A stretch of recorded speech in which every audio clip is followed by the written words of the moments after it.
Hey guys, it's Tony Newley.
Once upon a time, in 1843, of all the good days in the year, on Christmas Eve, old Scrooge sat busy in his counting house. It was cold, bleak, biting weather, foggy withal, and he could hear the people in the court outside go wheezing up and down, beating their hands upon their breasts and stamping their feet upon the pavement stones to warm them.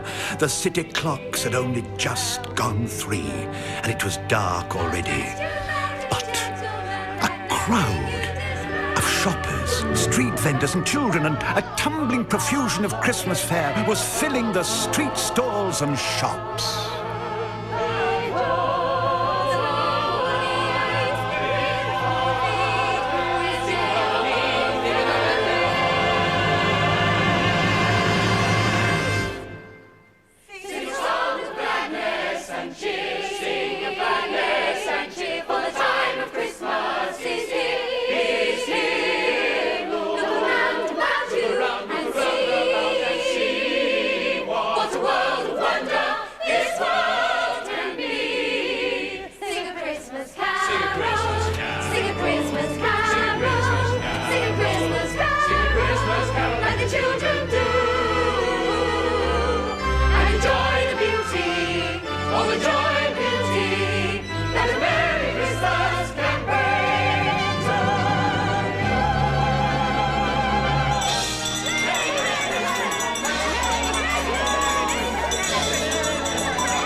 The door of Scrooge's counting house was open, that he might keep his eye upon his clerk, a certain Mr. Cratchit, who in a dismal little cell was copying letters.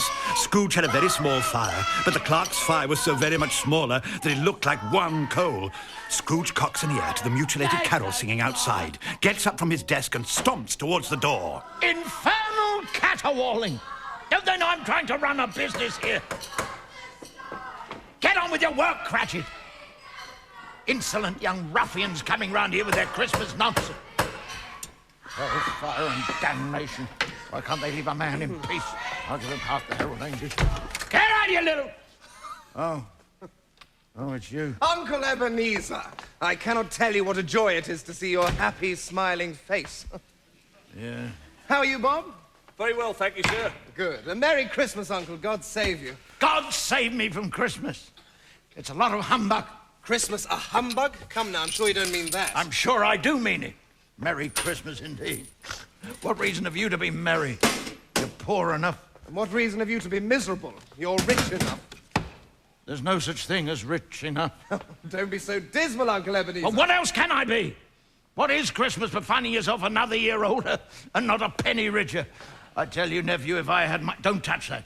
If I had my way, every idiot that goes round with a Merry Christmas on his lips would be boiled with his own Christmas pudding and buried with a stake of holly through his heart. God forbid, Uncle. You keep Christmas your way, sir, and pray let me keep it mine.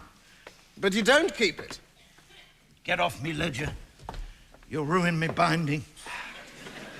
Pray do not come round here during business hours, sir. 7 o'clock on Christmas Eve? That's not business hours, that's drudgery for the sake of it, and an insult to all men of goodwill. Here, here. Thank you, Bob Cratchit. Another word out of you, Cratchit, and you could celebrate Christmas among the great unemployed. Yes, sir, I'm sorry, Mr. Scrooge. Yeah. You're a very powerful speaker, sir. You ought to be in politics. You're fool enough. Come now, don't be angry. Dine with my wife and me tomorrow. There's another thing. As if you haven't got enough trouble. You have to go and get yourself married. Now, why in God's name would you do a thing like that? Because I fell in love with the lady.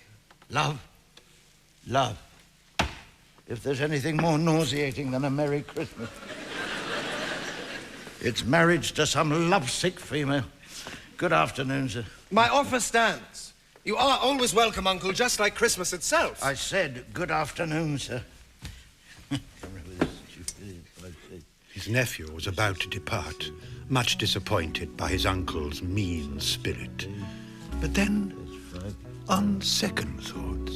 I want nothing from you. I ask nothing of you. Why can we not be friends? But the old gentleman's face would not melt. Good afternoon, sir. A Merry Christmas, Uncle. And you too, Bob Cratchit, and your family. Thank you, sir. And you're a good lady. Thank you. Oh, and, Uncle. Yeah? A Happy New Year. Good afternoon, sir! His nephew departed, much cheered. And as the clock struck the hour, Mr. Cratchit looked at his pocket watch, then warmed his hands by the candle flame to prepare for his appeal to Mr. Scrooge, who appeared far too absorbed in his books to realize the time. Excuse me, sir, but it's 7 o'clock, sir.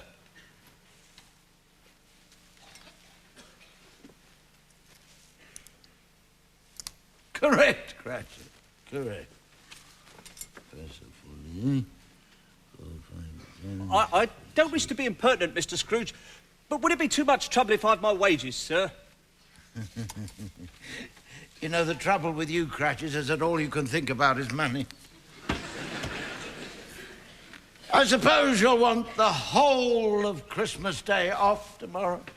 If it's convenient, sir. Well, it is not convenient, sir, and it's not fair.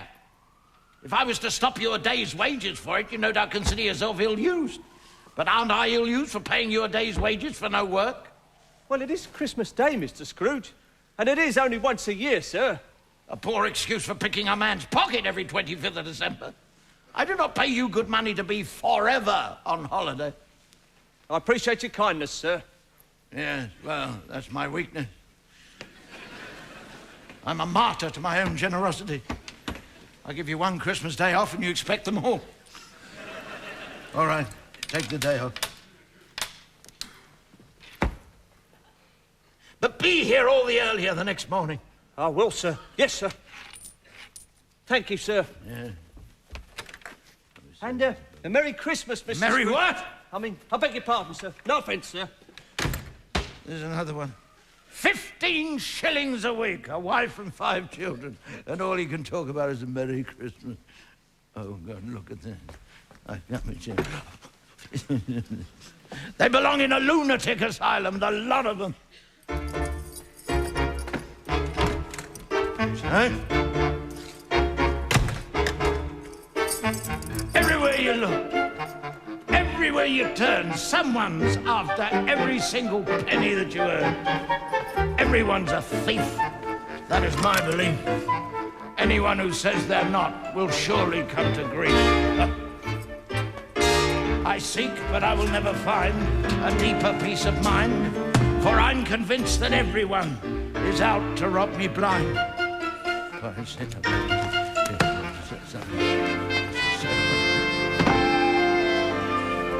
Daydreams don't deceive me. Reason doesn't lie. I am living here and now, not in some life gone by. I have no illusions. I see what I see. Others live up in the clouds, but that's no place for me. Some men live on credit, others live on hope. I survive on common sense, the only way for honest men to cope. I've no time for daydreams. Daydreams I decline. And when I talk of common sense, I mean strictly pounds and pence. I don't want a debtor's life, and I don't need to get a wife, for I know there's no better life than mine. If there was, fate would send a sign. I know there's no better life. No, this life suits me.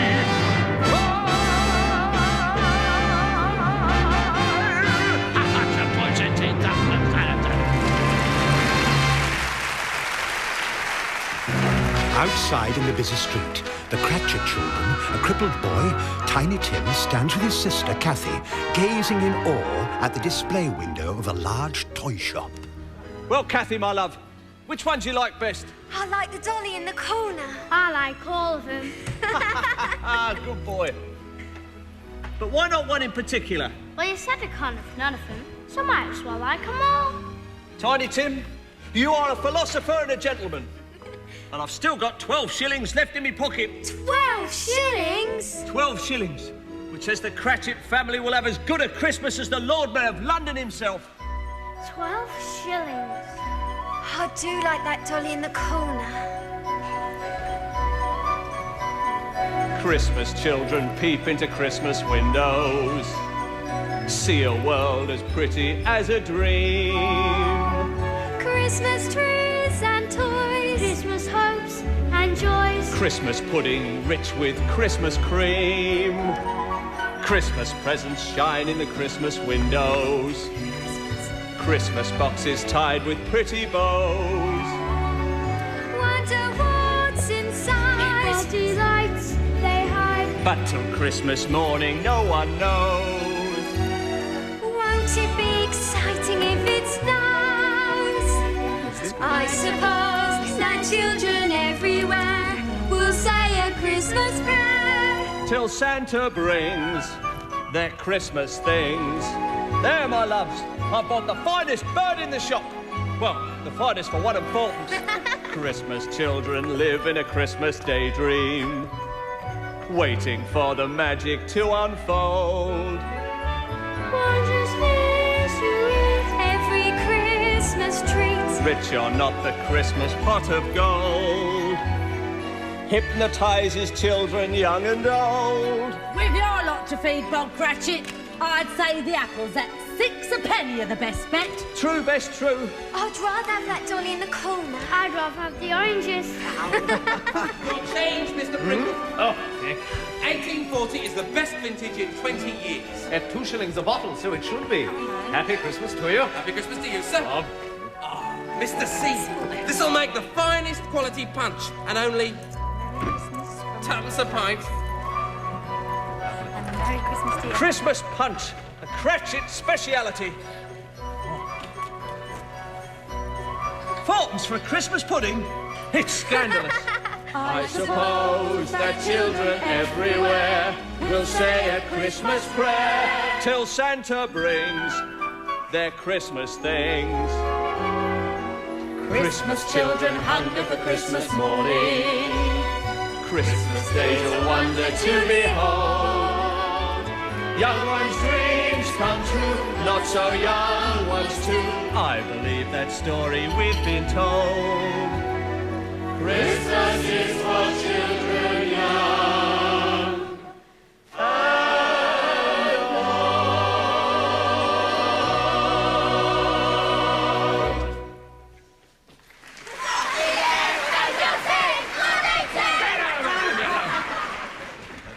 Merry Christmas to you, sir. A penny for the little one, sir. Madam, the financial burdens of my life are already intolerable. Please do not add to them by asking me to support and educate your entire family. What's that, Mr. Scrooge? Your Christmas shopping list? No, it is not. All the people on this list will be buying me gifts. Toys, dolls, carousels, a waste of money. Christmas. Bah, humbug! Good evening, sir. Allow us to introduce ourselves. Jocelyn Jollygood. And Hugo Harty. Good evening to you both. Have we the pleasure of addressing Mr. Scrooge or Mr. Marley? Sir, my late partner, Jacob Marley, has been dead these 7 years. 7 years this very night.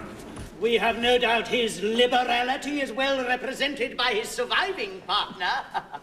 Liberality? Mr. Scrooge, sir, at this festive season of the year, it is more than usually desirable that we should make some slight provision for the poor and the destitute. Excellent. I suggest you do, sir. You miss our point, sir. The poor suffer greatly at the present time. Many thousands are in want of common necessaries. Are there no prisons? Indeed there are, sir. That's one thing there's no shortage of. And the workhouses, they're still in full operation, I trust? They are, sir, and I wish I could say they were not. The treadmill and the poor law are still in full vigor, I hope. Both very busy, sir. I'm glad to hear it. For a minute, I thought you were going to tell me they'd closed. A few of us are endeavouring to raise a fund to buy the poor some meat and drink and means of warmth. We choose this time because it is a time when want is keenly felt and abundance rejoices. What may we put you down for, sir? Nothing, sir. You wish to be anonymous? I wish to be left alone, sir. That's what I wish. I do not make myself merry at Christmas, and I cannot afford to make idle people merry. I'm forced to support the prisons and the workhouses through taxation. Those who are badly off must go there. Many would rather die than go there, sir. If they would rather die, I suggest they do so. And decrease the surplus population. Yes, gentlemen, decrease the surplus population. Good night to you both. Scavengers and sycophants, flatterers and fools, Pharisees and parasites, hypocrites and ghouls, calculating swindlers, prevaricating frauds, perpetrating goodness as they roam the earth in hordes, feeding on their fellow men, reaping rich rewards, contaminating everything they see, corrupting honest men. Like me. I hate Christmas. I hate people. I hate seeing paupers and peasants squandering hard-earned money on presents. Poor men proudly purchasing pheasants. Can't abide it. Woe betide it. People are despicable creatures, loathsome, inexplicable creatures, good-for-nothing, kickable creatures. I hate people. I abhor them. I deplore them. Stupid people singing carols, praising God while opening barrels. That's no way to treat the almighty, guzzling brown ale in your nightie. Doesn't fool me.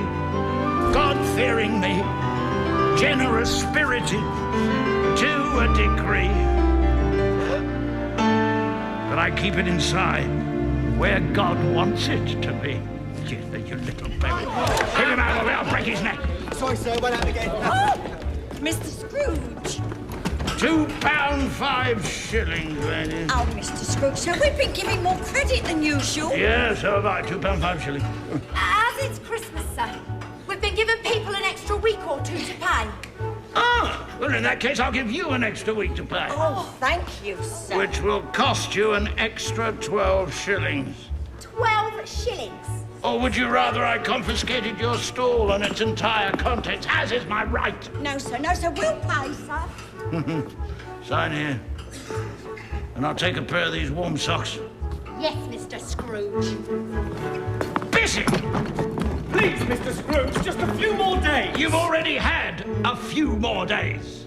Anybody who can afford to stock a turkey that size can afford to pay their debts. I'll give you another 48 hours. Oh, thank you, Mr. Scrooge. At 20% interest. It's my special Christmas offer. Yes, Mr. Scrooge. And you can send £half a scrag in round to me lodgings. Yes, Mr. Scrooge. Gladly. Fools who have no money spend it, get in debt and try to end it. Beg me on their knees, befriend them, knowing I have cash to lend them. Soft-hearted me, hard-working me, clean living, thrifty, kind as can be. Situations like this are of interest to me. Let's see what we got here. 1, 2, 3, 4. There's your interest.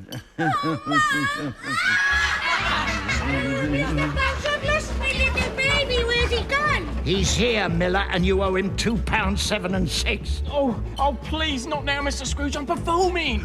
Pity it doesn't pay you better. Where's my money? Tomorrow for sure, Mr. Scrooge. It's my best day of the year. Tomorrow it'll be £2.10. Oh, your puppets belong to me. All right, Mr. Scrooge. £2.10.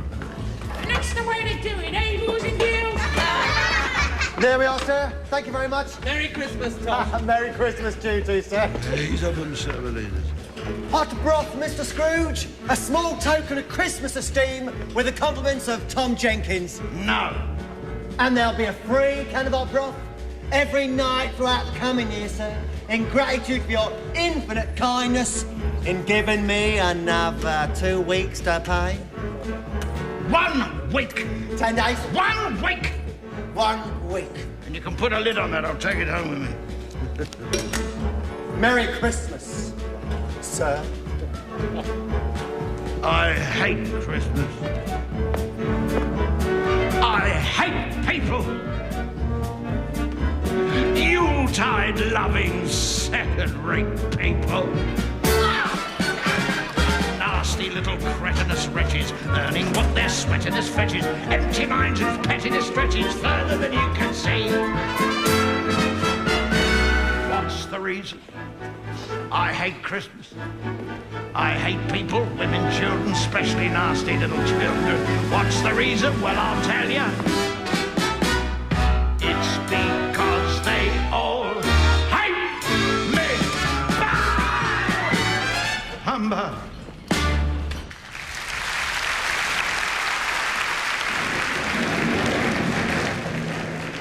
On his way home, through the swirling fog, Mr. Scrooge began to imagine and hear some very unusual things. Things were not quite as they should be, he thought. Marley?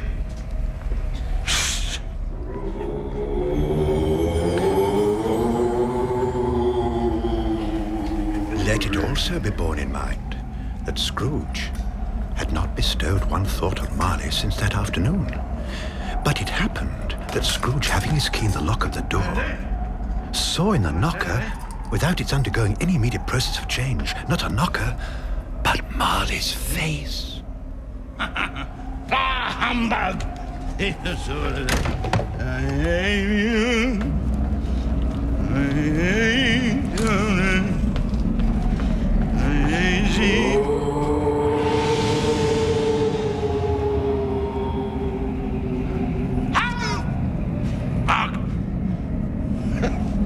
It's not possible. It's not possible. I hate you.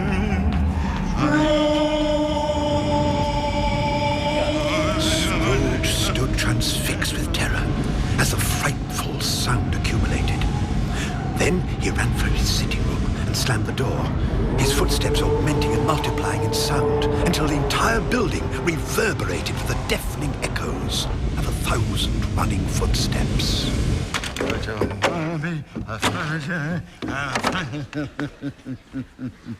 I'm getting too old.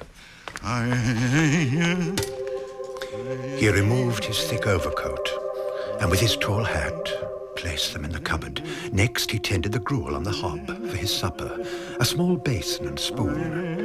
He drew his old winged-back chair close to the hearth to capture the scant heat from the miserable fire.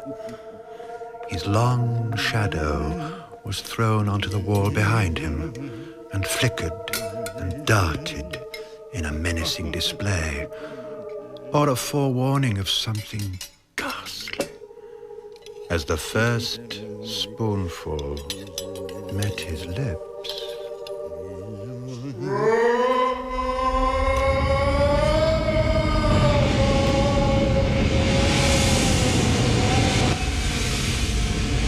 Suddenly, as if a cannon had roared, a cloud of smoke belched from the grate.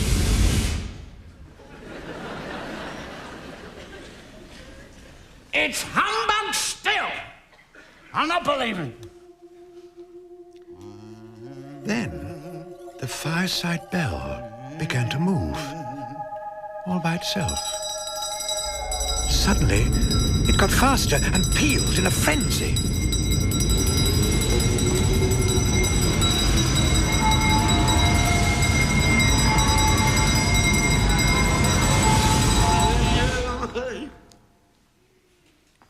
Then he heard a hollow clanking of chains, which rang throughout the house, followed by heavy, deliberate, funereal steps.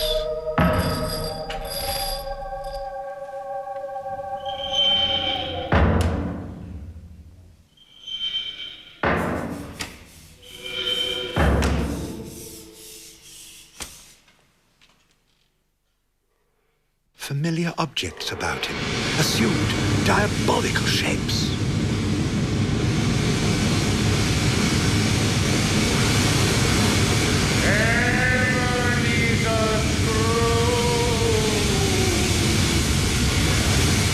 Sound of fury and morbid cries, as they might have erupted from open graves. Scrooge then, in manic terror, rushed to the door and flung it open, but finds nothing.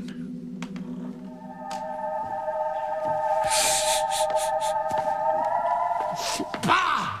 It's all...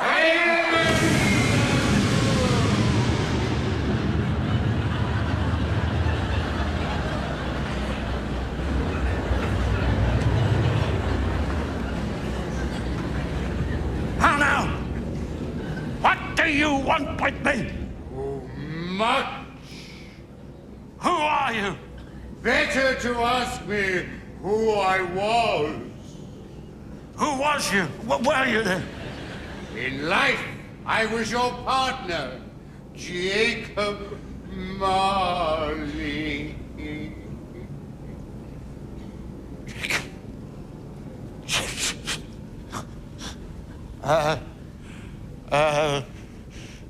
Will you sit? For the first time, Scrooge was able to see the fearful apparition. Marley was swathed in a great chain, made up of cash boxes, ledgers, keys, padlocks, deeds, and heavy purses. You don't believe in me, do you? No, I don't. Why do you doubt what you see? Because I've got a slight stomach disorder, which has no doubt affected my vision. Your hallucination, probably brought on by a bit of undigested meat or a blob of mustard. Yes, that's it. You, sir, are a blob of mustard. I tell you, Scrooge, there is much more of the grave than of gravy about me. You do not exist, Jacob Marley. Humbug, I tell you, humbug. Humbug, eh?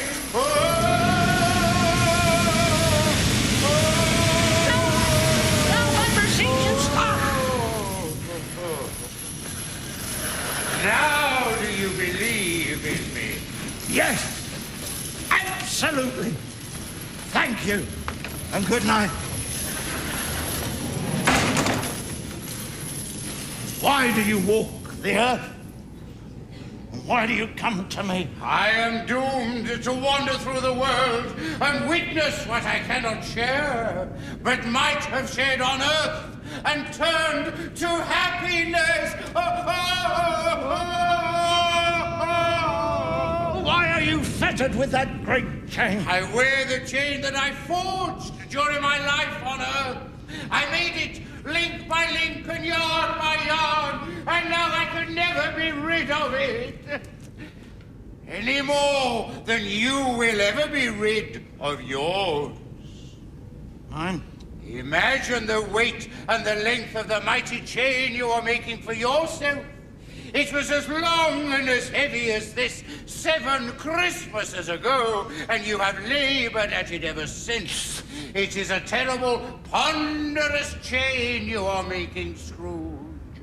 When I lived, my spirit, like yours, never walked beyond the narrow limits of our counting house. You were always such a good man of business, Jake. Business? Mankind is our business, Ebenezer, but how seldom do we attend to it. I knew this, but I have sat invisible at your elbow many and many a day in your office. In my office? You have sat in my office? Hear me, my time is almost gone. I am here tonight to warn you. It is your only hope. No, Jacob, no! Feel the phantoms chilling the air around you. They astound you, I can tell, these inhabitants of hell. Poor wretches whom the hand of heaven ignores. Beware, beware, beware, lest their dreadful fate be yours. Make the most of this world, the next world is worse. If you think life is miserable now, but the life to come is better somehow, you had better put all your thinking in reverse and make the most of this world, and the next world is far, far worse. Make the most of this life, the next life a curse for the man who kicks the present aside in a quest for things life doesn't provide. Had better know now his theory is perverse, and make the most of this life, for the next life is far, far worse.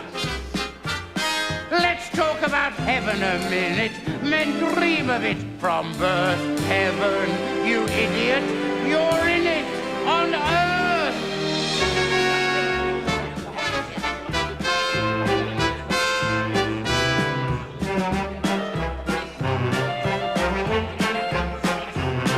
So make the most of living, for dying is worse.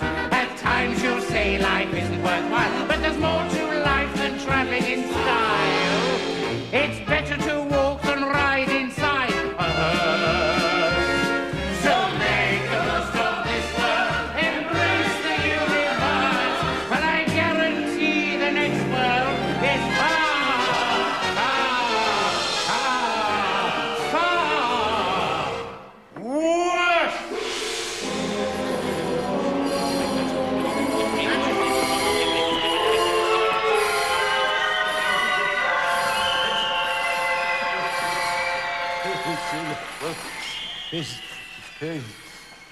They've gone.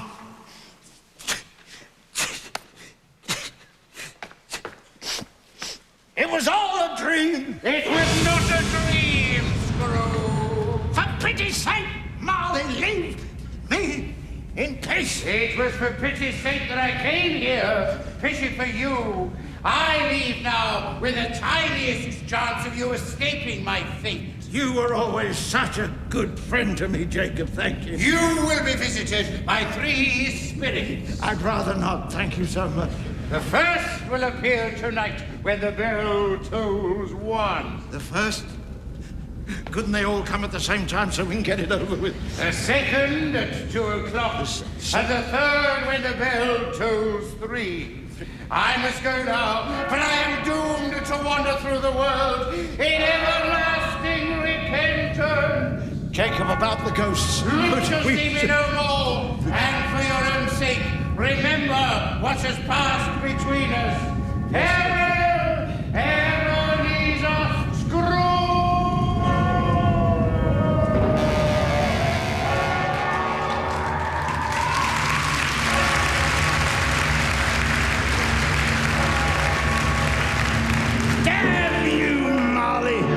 This is hardly how you treat a trusted friend. Curse you, Jacob!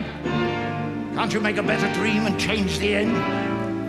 I suppose this gives you joy. You no doubt think it's funny, eh?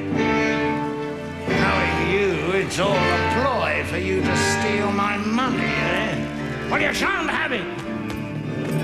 You shan't have it! You can't just come back from the dead and dump your guilt on me. Begone, you and your phantoms, and leave the living be. Especially me. Especially me. It's not my fault. If you're dead and I'm alive, it's not my fault. You succumb and I survive, is it my fault? That fate fashioned things this way, is it my fault? That tomorrow's Christmas Day, these things happen anyway. You can't blame me if the sun decides to shine, so don't blame me if the life I lead is mine. A life of quiet sobriety, of which I'm justly proud. A credit to society, who shuns the vulgar crowd, who uses wisely all the gifts with which I've been endowed. A good man, a philanthropist, who's truly worth his salt. No, it's not my fault. 3 ghosts, bah, 3 humbugs. It's you who left our counting house to find a bigger vault. He found a bigger vault. No, it's not my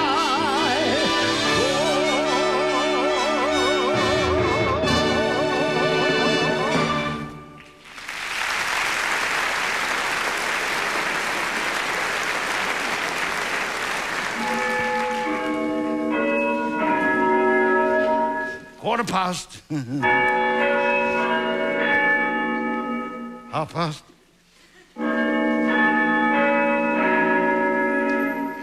Quarter to.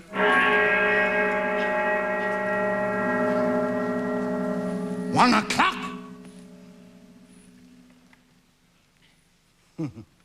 And nothing more.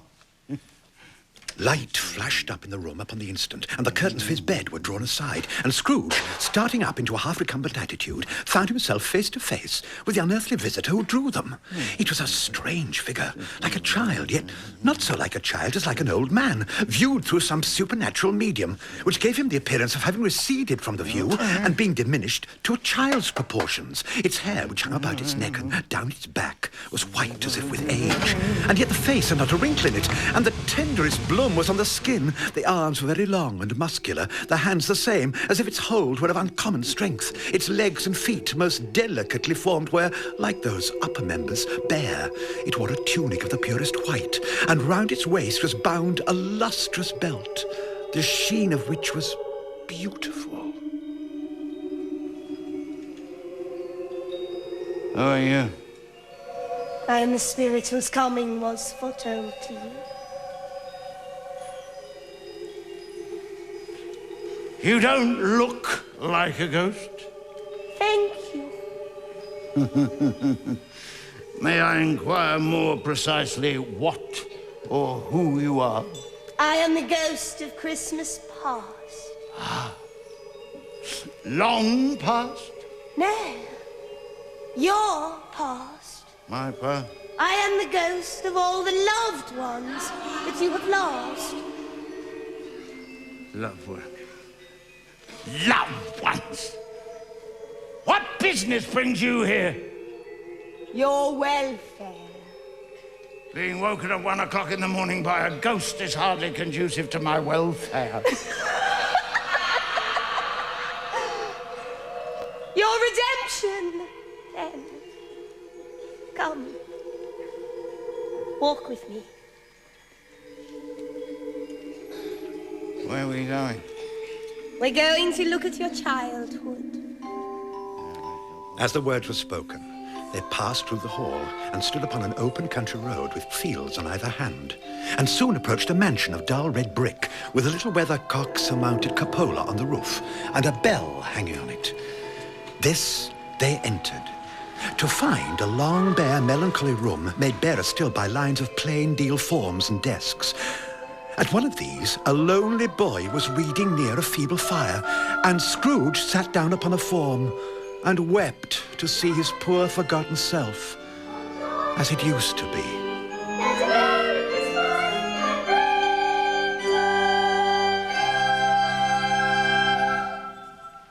Merry Christmas, boys. Merry Christmas, Mr. Bleak, sir.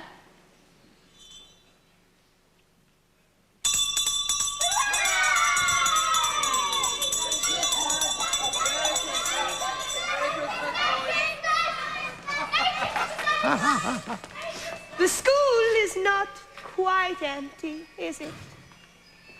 Look. A solitary boy neglected by his father is left there still. Poor little fella.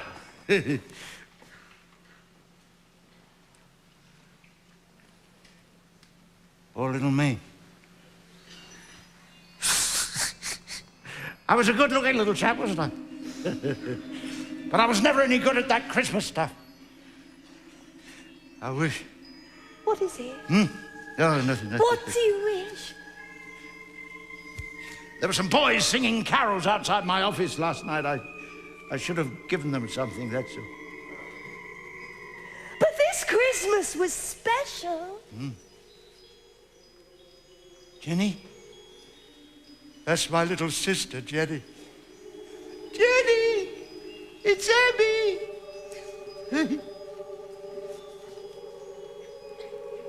Why does she ignore me? Well, she cannot see or hear you. These are but the shadows of the things that have been. Abby, dear brother, I've come to bring you home. Home to Father? No. Father's much kinder than he used to be. He sent me in a coach to bring you home, Abby. We'll be together all Christmas long. Now, collect your things. Always a delicate creature whom a breath might have withered. But she had a large heart. That she did. I must confess it. She died a young woman and had, I believe, children. One child. Oh, yes. One child. Your nephew, Harry. Yeah. My nephew, Harry. Now, here's a Christmas you really enjoyed. That's old Fezziwig. I was his apprentice. Yes, Ebenezer Dick! Yo-ho, Ebenezer! Yo-ho, Dick! No more work today, me boys! Hilly-ho and chirrup! It's Christmas Eve, Dick! Christmas, young Scrooge! Now, come along, clear everything away before a man can say Jack Robinson, and make some room here before Mrs. Fezziwig and me daughters arrive with the punch bowl! My word, I was a good-looking young man. And there's Dick Wilkins, the best friend I ever had. The dashing figure of Master Scrooge was much admired by Mr. Fezziwig's pretty daughter Isabel, but the centrepiece of this jolly assembly was a multi-tiered cake, teetering alarmingly under the weight of icing decorations. But the gallant Ebenezer rushed forward to retrieve it from collapsing. Oh, quite the hero of the hour. Mrs. Fezziwig, my darling Isabel, my dear friends, thanks to our heroic Ebenezer, there will now be happiness and contentment in this room, the like of which none of us has ever seen before. Consumption of fewer than 6 cakes and 3 beakers of punch per person will be penalised by instant dismissal. From the party!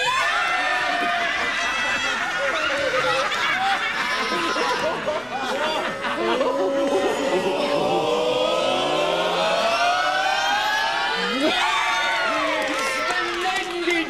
Begin! Of all the days in all the year that I'm familiar with, there's only one that's really fun. Correct.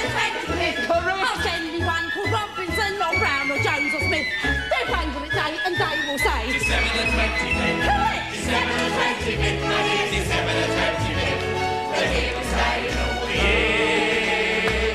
December the 25th. Why didn't you join in? Because I couldn't dance. At times we're glad to see the back of all our kin and kin. But there's a date we celebrate, December the 25th. Correct. At times our friends may seem to be devoid of wit or pip. But all of us are humorous. December the 25th.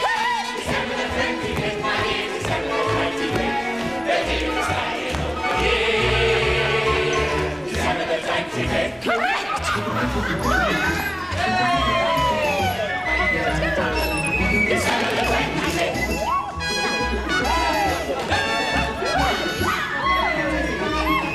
December the 25th, my dear. December the 25th. The here will stay all the year.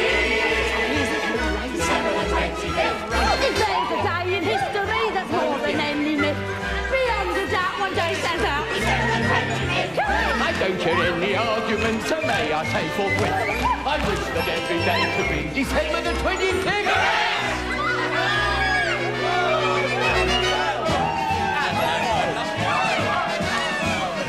And the ghost of Christmas past points across the room to the lonely figure of young Master Ebenezer, who watched the merrymaking without joining in. He saw old gentlemen trip lightly through the Sir Roger de Coverley as the ladies swished their flowered petticoats. He saw blaze of coloured ribbons and Isabel tossing her flaxen curls, for she was the most wondrous young girl he'd ever seen. And he fancied maybe Miss Isabel had once or twice caught his eye.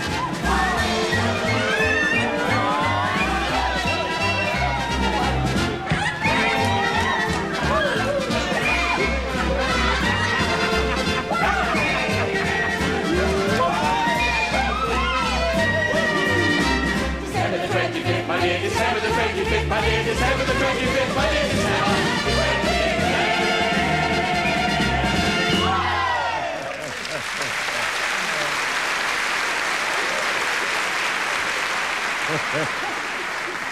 He was a wonderful man. He has merely spent a few pounds of your mortal money, 2 or 3, perhaps. What is that to be deserving of so much praise? You don't understand. He had the power to render our life either happy or unhappy, our work either a joy or a burden. It had nothing to do with money. Had nothing to do with money. What's the matter? Oh, nothing. Something, I think. I was just thinking of Bob Cratchit. Who's Bob Cratchit? It's 7 o'clock. Could I have my wages, please, sir? No, no. Fezziwig's daughter, Isabel. They were wonderful days, you know. Old Scrooge saw himself as young Ebenezer take Isabel into a waltz, and for that moment, they were oblivious of the entire world around them.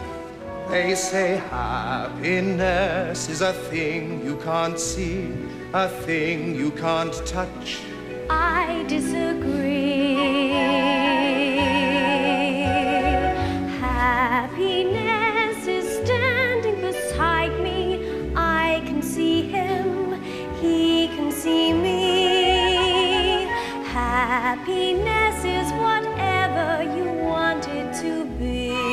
She adored me. Can't say I blame her. Happiness is a high hill. Will I find it? Yes, I will.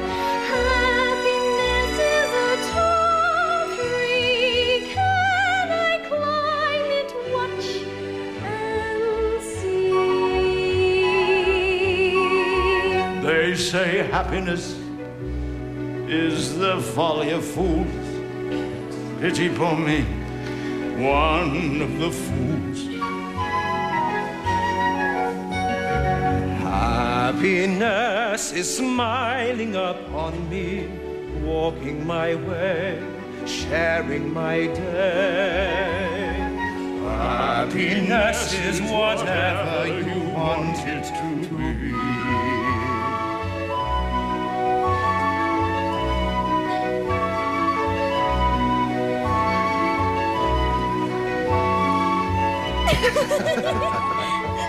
She was so sweet and kind. Yes, she was. She still is. Adored by her family, her children, her grandchildren. And you missed it all, Scrooge. Why? Happiness is a bright star. Are we happy? Yes, we are. Happiness is a clear sky. Give me wings and let me fly. Let me fly. For happiness is whatever you want it to be. At that moment, the young Ebenezer slipped a gold ring on her slender finger. Yes, happiness is whatever you want it to be.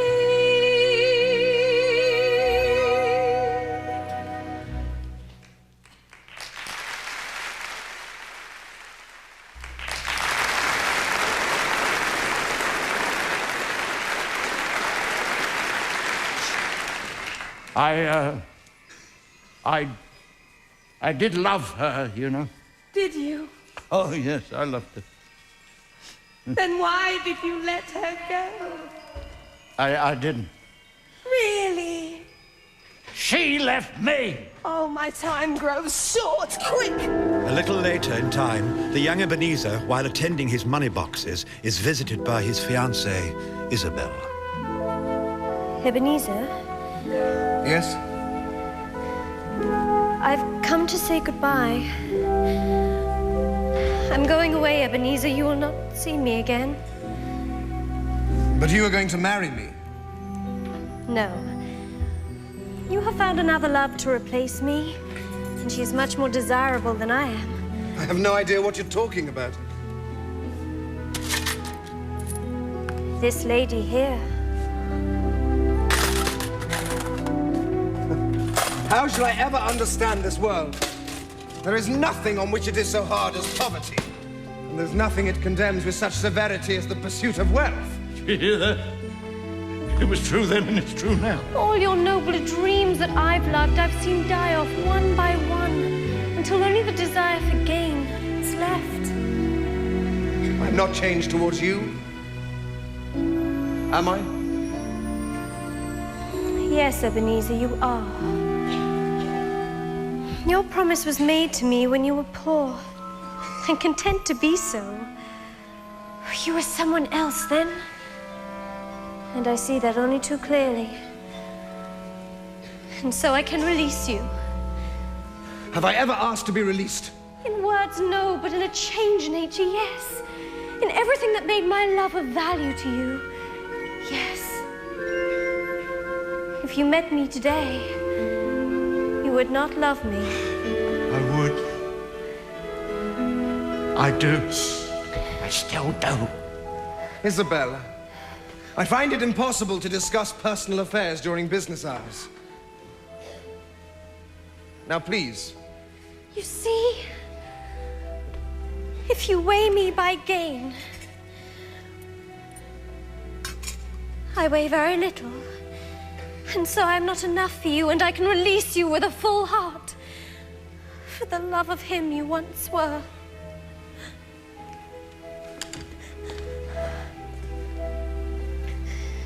Say something. Say something.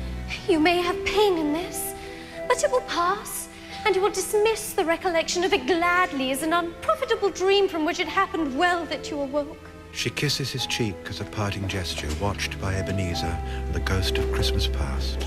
And in that tender moment, all was lost. Don't go. It was all a mistake. Don't go.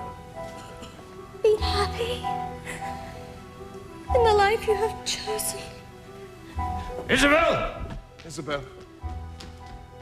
Isabel! Go after her. I can't! You fool! The old man traces the anguish of her parting as he watches his former self suffer the heartbreak he was never to forget.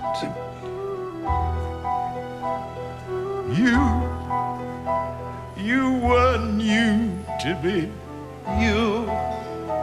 You were spring.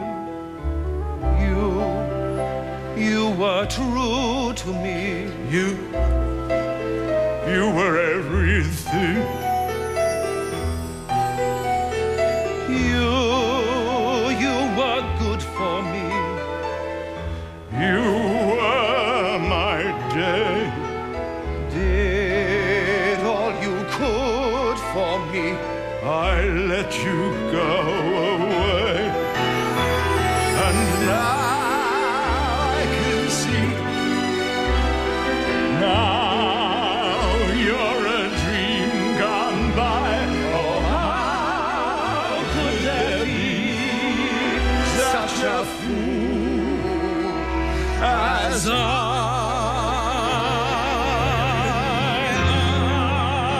who must travel on?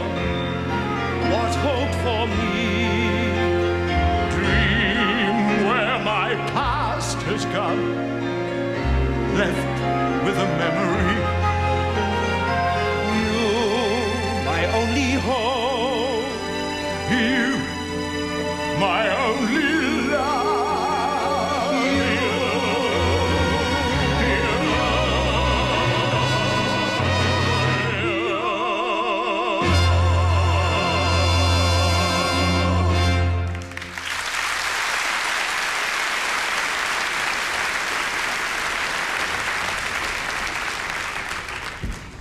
Spirit, remove me from this place. I can bear it no more. I have brought you home.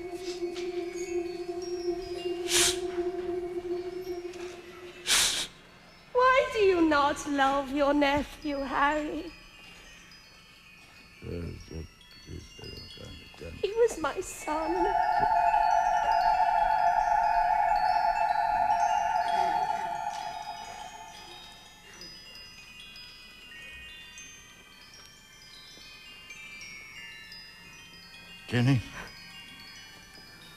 Jenny, it's you? Oh, I must leave you now, Eppie. My dear, dear brother. Don't leave me again, Jen. I have so much to tell you.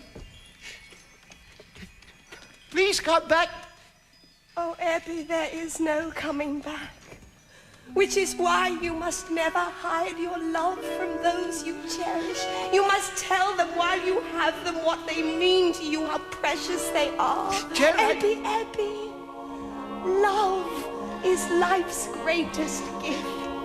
And once the ones you love are gone, it is too late.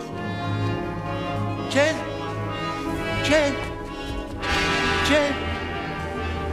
I love you, Jen. I love you.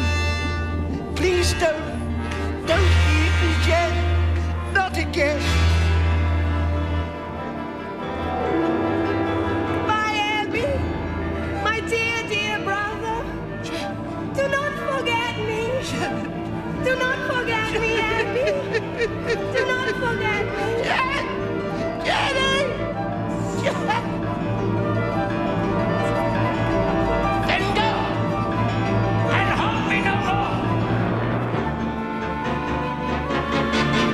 this not my fault?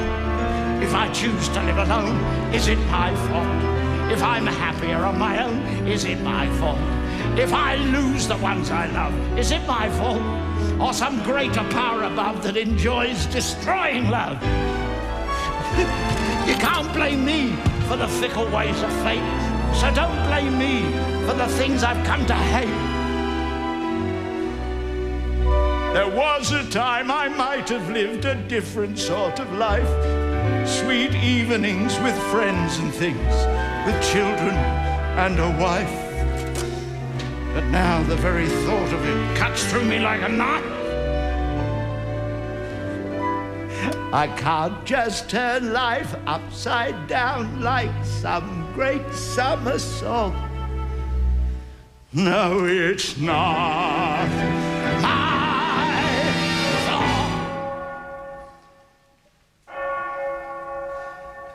fault. 2 o'clock. The second at 2. The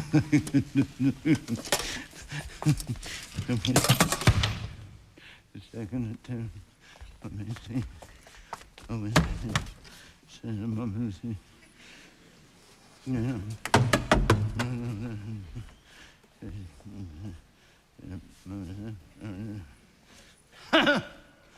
I'm ready for you. Whatever you are.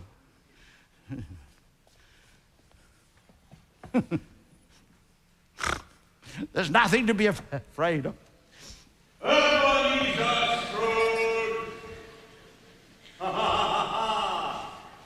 Come, Scrooge, I'm waiting for you. Is that you again? Jacob Marley?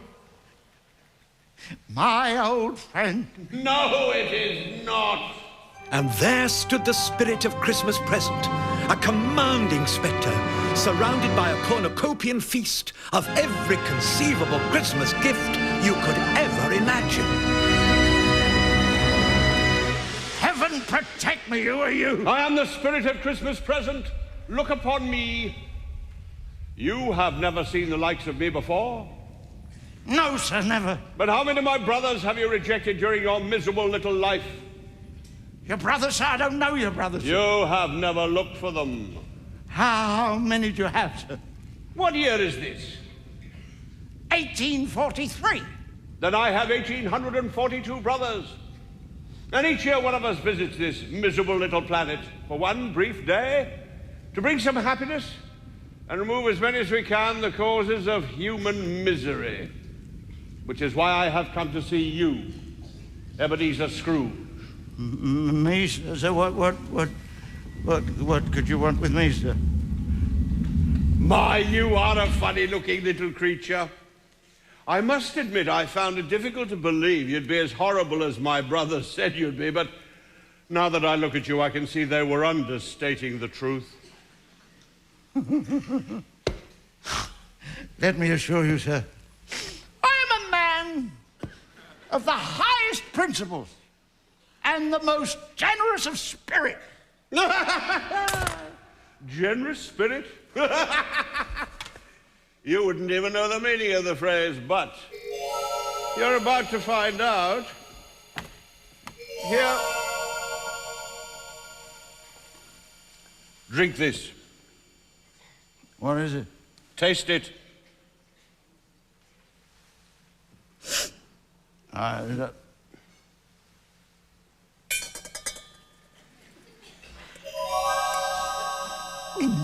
Do you like it?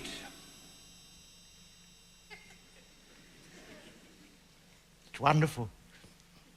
I've never tasted anything like it in my life. Well, of course you haven't.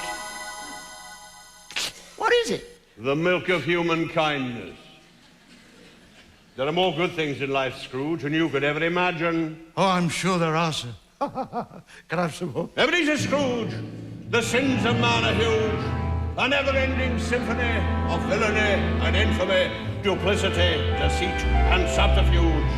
And no one's worse than Ebenezer Scrooge, though man's a handy candidate for hell. I must admit, life sometimes has its brighter side as well. Life likes me, life and I fairly fully agree. Life is fine, life is good, especially mine, which is just as it should be. I like pouring the wine and winers. Life's a pleasure that I deny not. I like life here and now, life and I made a mutual vow. Till I die, life and I will both try to be better somehow. And if life was a woman, she would be my wife. Why? Why? Because I like life. That's all very well for you, but I hate life. Oh, nonsense, man! Why? Why? Because life hates me, that's why. Oh, Scrooge, you're an even bigger fool than I took you for. You've had over 60 years on this planet, and during your long, miserable, miserly, selfish existence, you haven't even learned how to live. Now listen to me. I like life. Well, go on. I like life. That's better. Life likes me. Life likes me. Good, good. I make life a perpetual spree. A perpetual spree. Eating food. Drinking wine. Thinking who'd like a privilege to dine me. I like drinking the drink I'm drinking. Oh, that's better, Scrooge. And I like thinking the thoughts I'm thinking. I like songs, I like dance. I hear music and I'm in a trance. Tra-la-la. Oh, Papa, chances are we get up and prance. Where there's a music and laughter, happiness is right. Why? Because I like life.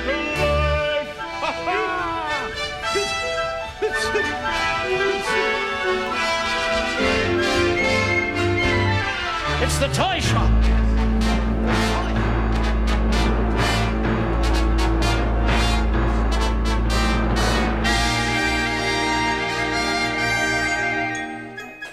So Scrooge ventured into the large toy shop, and he saw dolls and kites and tin soldiers and drummer boys and a rocking horse and a carousel, puppets and trapezes and clowns, and there were dolls' houses for girls and toboggans for the boys, jigsaws and jumping jacks. A ghost of Christmas present raised his arms to heaven in a majestic gesture to reveal a huge, glorious, sumptuously decorated Christmas tree, festooned with 1,000 multicolored candles, and a myriad of life-size toys. Teddy bears, a ballerina, a row of toy soldiers, a box of Christmas crackers, a toy policeman, a wind-up monkey, and a beautiful Christmas fairy atop the tree. And then, as if by magic, the spirit turned the whole shop into an animated playground where everything came to life, just like in a dream, which, as we all know, is often more real than the real thing.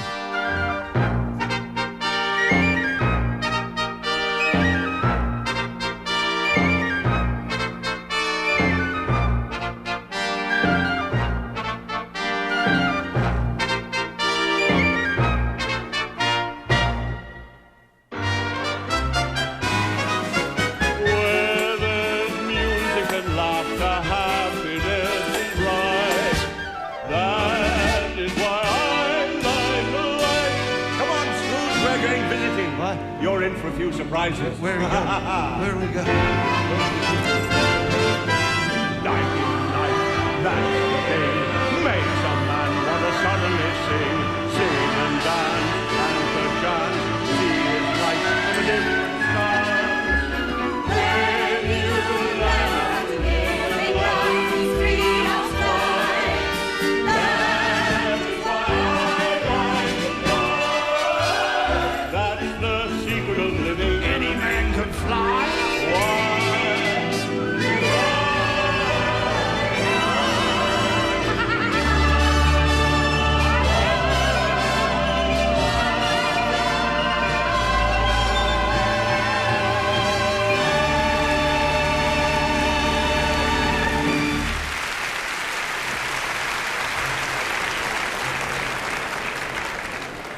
I'm Sheridan Morley. We're now in the interval at the Palace Theatre in Manchester during this splendid production of Scrooge, coming to you direct from that theatre during a triumphant Christmas season. Anthony Newley, Scrooge is a new role for you, although, of course, the show written by your longtime partner, Leslie Bricusse, from Stop the World and Roar of the Grease Paint. There seems to be a great deal of Dickens around at the moment. We have Oliver at the Palladium, we've got Christmas Carol at the Barbican. What explains, do you think, the everlasting popularity of Scrooge? It is extraordinary, isn't it? I was saying the other day that so many English actors must tip their cap to Mr. Dickens because they seem to have made a career out of him. I mean, for instance, when I was a child, at the age of 14, I played the Artful Dodger. I played Quilp in the Old Curiosity Shop in a movie made several years ago. And I, like many English actors, seem to spend a good deal of our life playing these characters. I think he's a wonderful writer. And, of course, good stories are always... needed. But why they should all come back in a rush like this, I don't know. It is unique, though, for an actor like yourself to have gone, as you say, from the Dodger in that classic Alec Guinness movie all the way forward to Scrooge in one lifetime. It is extraordinary, isn't it? I never played Oliver Twist, of course, I wasn't pretty enough. But what I also think is extraordinary is that Leslie Bricusse should have given me this wonderful role at this time in my life. It does seem extraordinary that Leslie has always been there at key parts in my life. Now, of course, John Mortimer in the Barbican version of Christmas Carol has stayed away from the songs, apart from the occasional period carol itself. Yeah. Now, this version, therefore, is very much the only musical Scrooge. It comes originally from a television version, I think. I thought it came from the film version that Leslie wrote, 15 years ago, which starred Albert Finney. It has been taken almost word for word, note for note, from the film production. I don't know that it was ever a TV show before. And have you therefore had to adapt the nature of Scrooge, given that he's not the most lovable musical hero? Yes. Now, that's a very... I'll think of the word in a minute because I'm old, but that's a very relevant question because I am playing a musical comedy version of Scrooge. Purists might be put off slightly by that, but it is my business to be amusing as Scrooge on the stage because I also sing him. But that's in answer to the question about how I play him. I do find much about him that is amusing, especially from Leslie's version of it. And there is much laughter during the course of the evening, as strange as that may seem. And you, of course, are virtually never off stage. This is Scrooge from first to last. Yes, it's Hamlet without the laughs, as I've said many times. And no, I mean, he is the maypole around which the whole story dances, and so I never get off the stage. I mean, Fiddler on the Roof is a smaller part. Fagin is a smaller part. And, I never seem to get those roles. But, no, it's an extraordinary role when you think he goes from the totally hateful miser to the really kind of likeable convert, And as you say, it's a nostalgic time. Not only are you back with Dickens after, 30 or so years since the movie of Oliver Twist. A little more. Actually, more than that, getting on for 50. But in Yeah. fact, you're also back with Bricusse, and many of the great successes you had very early in your career were, in fact, with him. Many of the great songs you wrote. Without a doubt. Kind of Fool Am I, Without- Who Can I Turn To? Yeah. All these were Yeah. Bricusse Newley songs. Yeah. Are you still in partnership in that sense of writing together? No, we're not, and that is a source of pain for me. But Leslie does, Leslie was writing hit songs long before he met Newley, and I think that Leslie needs that space from Newley. He's a very, very successful businessman, writer, producer in his own right, and I think all teams eventually reach a point where they need air, where they need, lives of their own, perhaps. And Leslie has decided that that's... I mean, I certainly would work with Leslie at the drop of a hat. And now that you're back in this country, after a long time abroad, in many ways, you're back as an actor. Are you also back as a writer yourself? I don't think I could make a living as a writer. I wish I could. I'd love to, I'd love to stay in that room and type, but I don't think I have that gift. I think I do have a gift when I'm allied with somebody else, like Leslie, but I've never found another Leslie, unfortunately. You've been doing a great deal of cabaret lately. Are you happier now back in a show with a huge cast like this and a very formalised structure as against being on your own in a nightclub? If I am honest, and I will be to you, it is more enjoyable to do one solo cabaret act. I mean, I'm off to do it after this show. Because, as you know, in cabaret, there are no limits.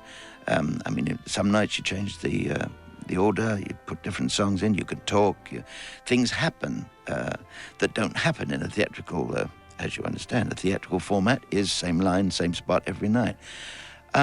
No, I think it's more fun to be a cabaret performer, but of course the theatre has its rewards. You know, every night that applause is really kind of stunning, and that is, after all, our drug. And we can certainly hear that from this radio broadcast. But now this Scrooge, as you say, comes from the Albert Finney movie, which was not at the time an enormous success in this country. And we haven't seen the stage version in London. You've, of course, been touring it now, Manchester, but all over the country. Are we going to see this in the West End? This has been a subject of great discussion over the last few months. I mean, we have broken box office records in every theatre we've played this show. It does beg the question, why don't you take it to the big city? I guess I'm not intelligent enough to know why producers don't do this. I guess because they're making so much money doing it the way they're doing it. I naturally would like my peers to see me play in this, and I'd like the industry to see me play this role, because I don't think I'm going to get another part like this in this lifetime anyway. It really is an extraordinary part. And as you say, the Dickens of a time, all over the country, we're getting these returns to Dickens. Is there something about family values, a kind of return to conservative life, that we are suddenly rediscovering Victorian novels in a way that we weren't 10 years ago? That's a seductive thought, isn't it? That people may be interested in those old sentimental values. And let's face it, Scrooge presses every button in the book. Tiny Tim, the little cripple, the lost love.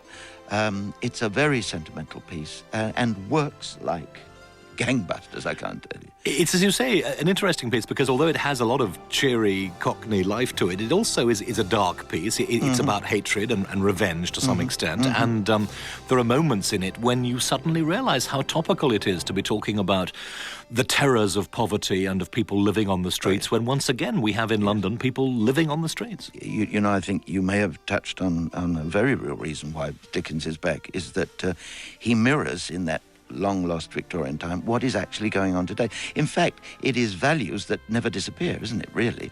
There always have been poor. There presumably have always been the homeless. And I suppose these are eternal problems. But what is extraordinary about Dickens is his gift of touching the wellspring of our feelings about these things. I mean, it's unashamed, some of those scenes, and yet they work. And people have come out of the show saying, I really think about my life again, in terms of how, you went back in life and had a second shot at it, in fact, which is what Scrooge does. He gets a second shot at his life. And talking of second shots, this really brings you back not only to Dickens, not only to Brickers, but back to the touring life that you started way back with Roar of the Greasepaint, going around England, going around the world with shows. Are you still happy on the road as a gypsy? Not really, Sheridan, no. I think you get to an age where, looking for the toilet at 3 o'clock in the morning is really a bore. No, I mean, I don't do it willingly. But, we are journeyman people. We go where the work is. And at the moment, this extraordinary gift of a part means I must be on the road. So I guess I'm going to be in a few more hotels before.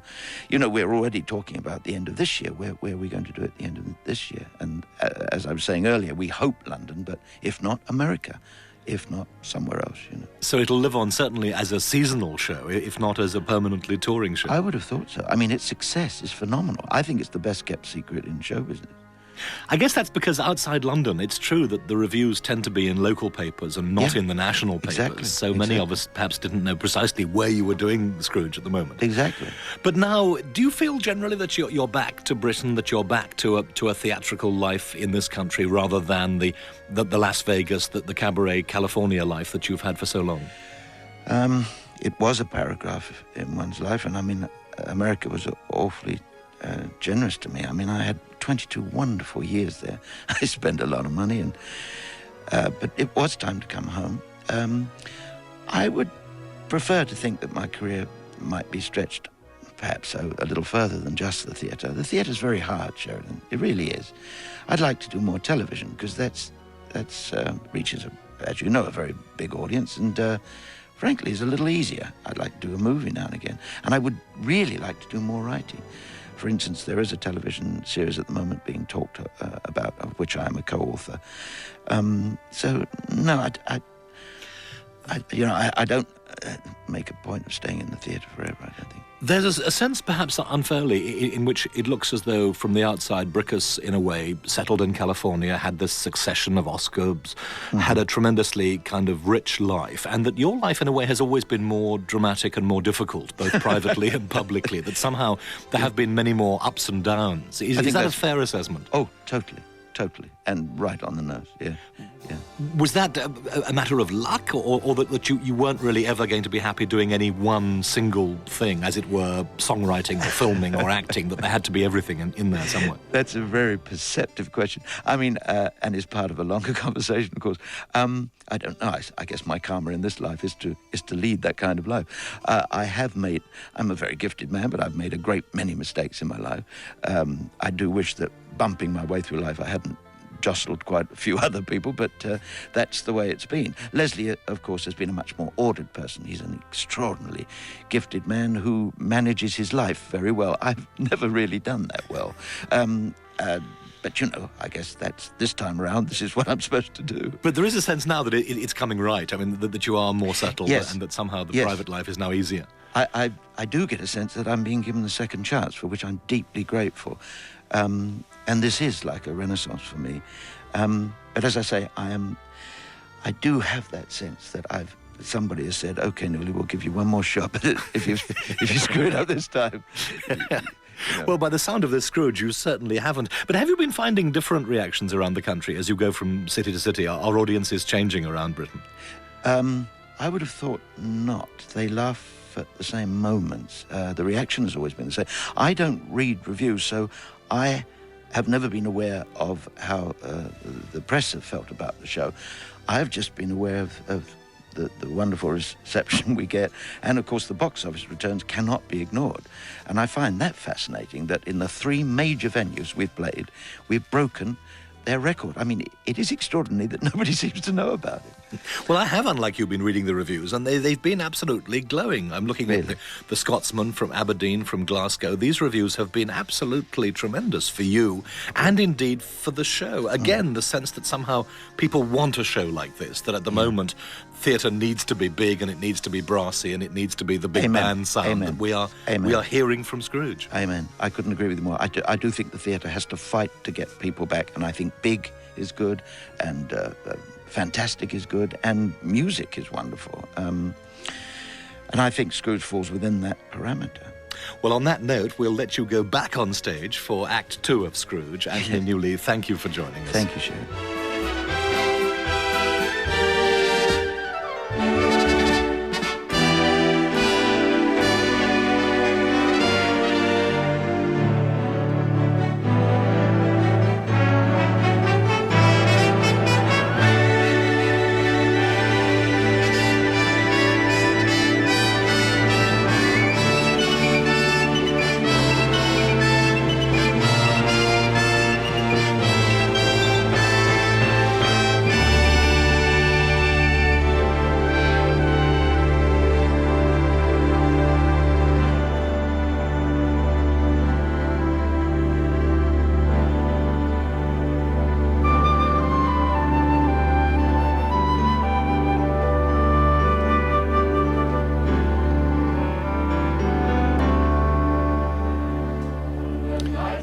On this special Christmas Eve, the great River Thames reflected all the twinkling lights of London, while above St. Paul's and the towers and domes, the moon shone onto the mantle of snow, and there below was a truly real Christmas tree, bearing glittering baubles and bunting.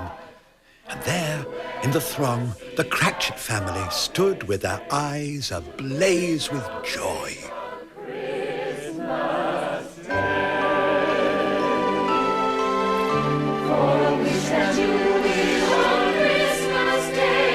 Sure and sure to come true, they say.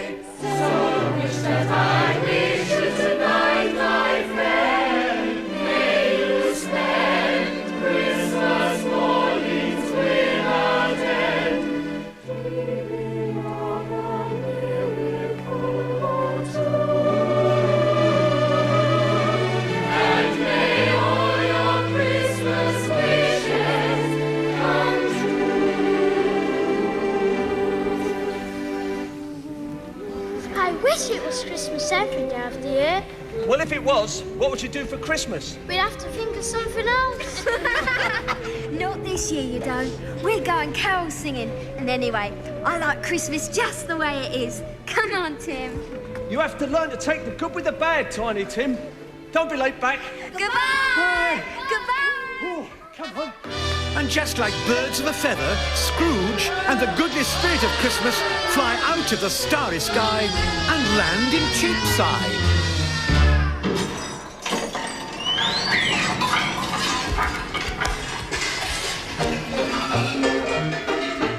You haven't quite mastered that landing yet, have you? What happened? And why am I standing in the middle of the street in my nightclothes? Here, we're going visiting, come. Oh? Who lives in this miserable-looking hovel? Behold the luxurious abode of Robert Cratchit, Esquire. Cratchit? Oh. Quite a nice little place for an office clerk, don't you think? Can I look in the window? Well, it won't cost you a penny. That'll be good news for you. They won't be able to see me, will they? No, that'll be very good news for them. I could do with another of those. Later. For the time being, it is better you see things as they really are. Touch my robe.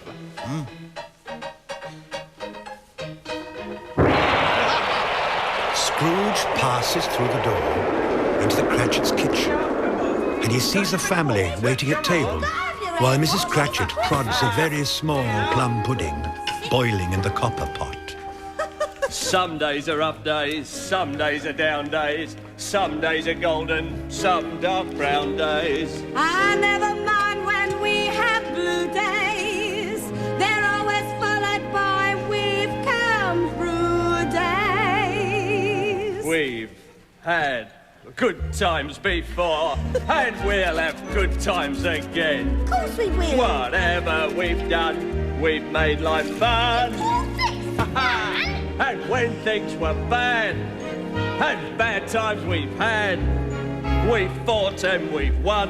One for all for one. So when things ain't going right, we try with all of our might. You'll see us unite like fighting men. We know we'll come through, and friends when we do, we'll only know good times again. Oh, the marriage of roast goose and sage and onion stuffing a la Cratchit is one of the culinary miracles of our day. A living legend throughout the length and breadth of Camden Town.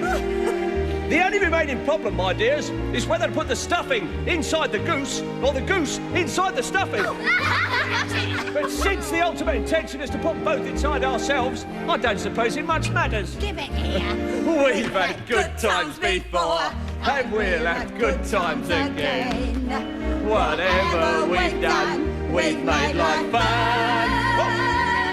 And when things were bad, and bad times we've had, we fought and we won, one for all for one. So when things ain't going right, we'll try with all of our might. You'll see us unite like fighting men.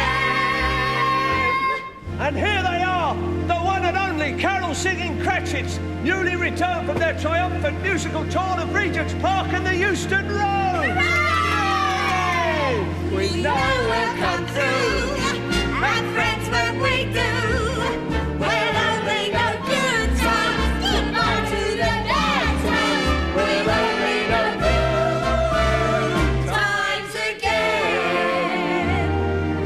We know we'll come through, and Tim, when we do, we'll only know good times, goodbye to the bad times, we'll only know good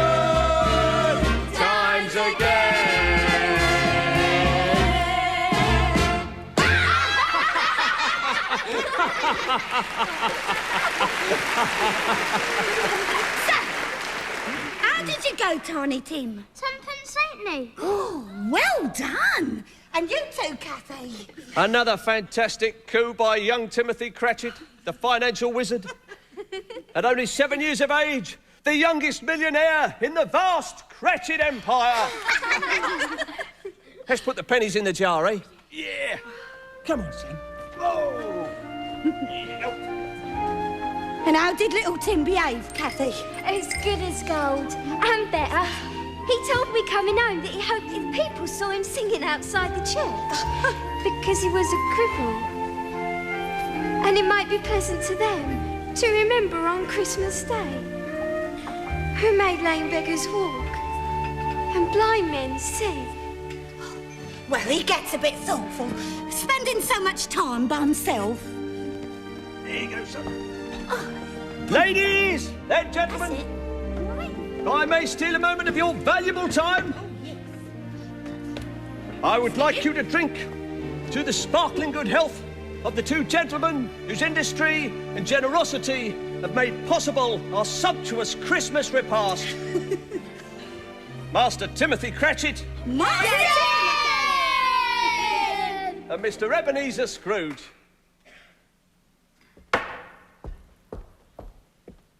Robert?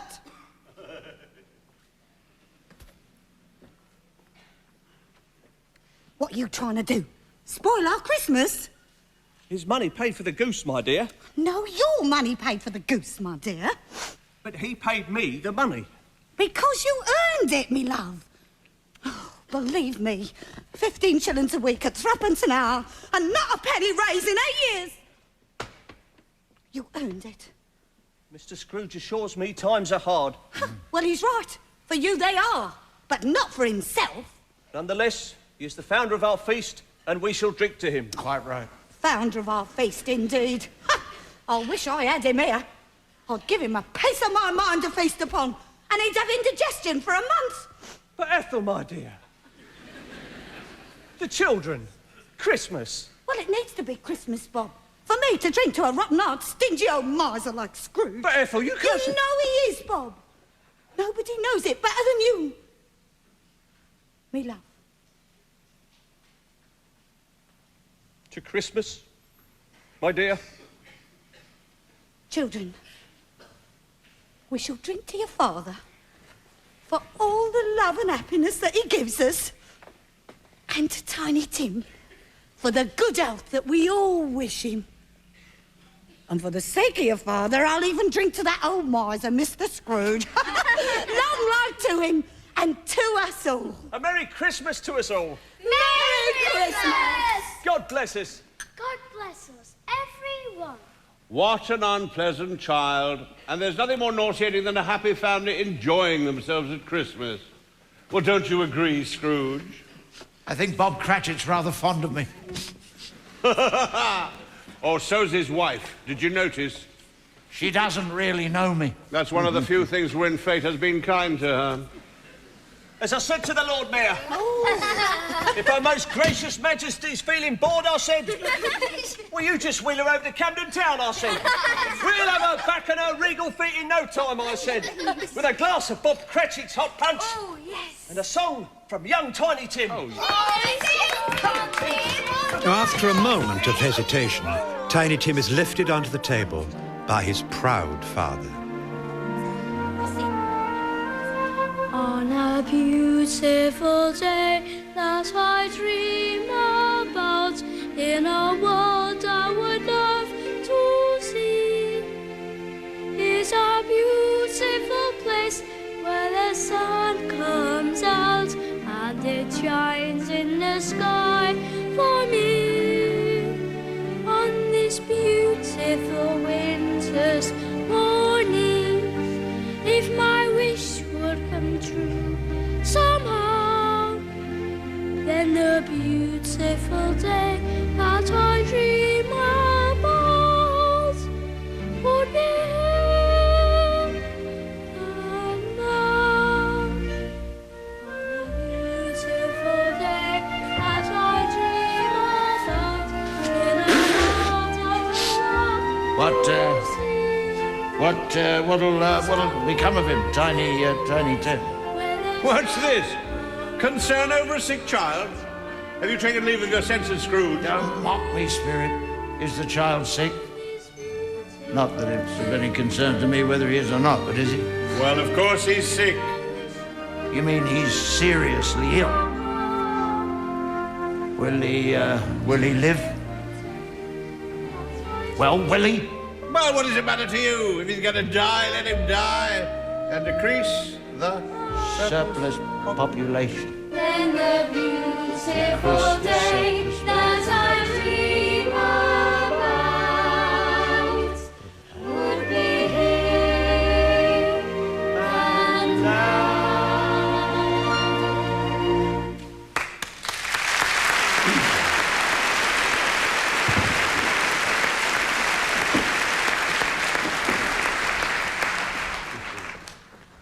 I should like to go home now. We have one more call to make. Touch my robe again.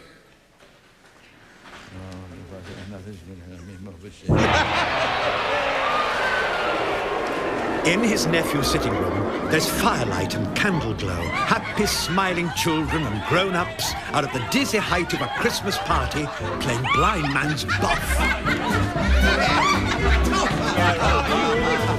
I think Topper can see through that blindfold. He keeps chasing Mary. Well, you can't blame him, can you? Harry, you're outrageous.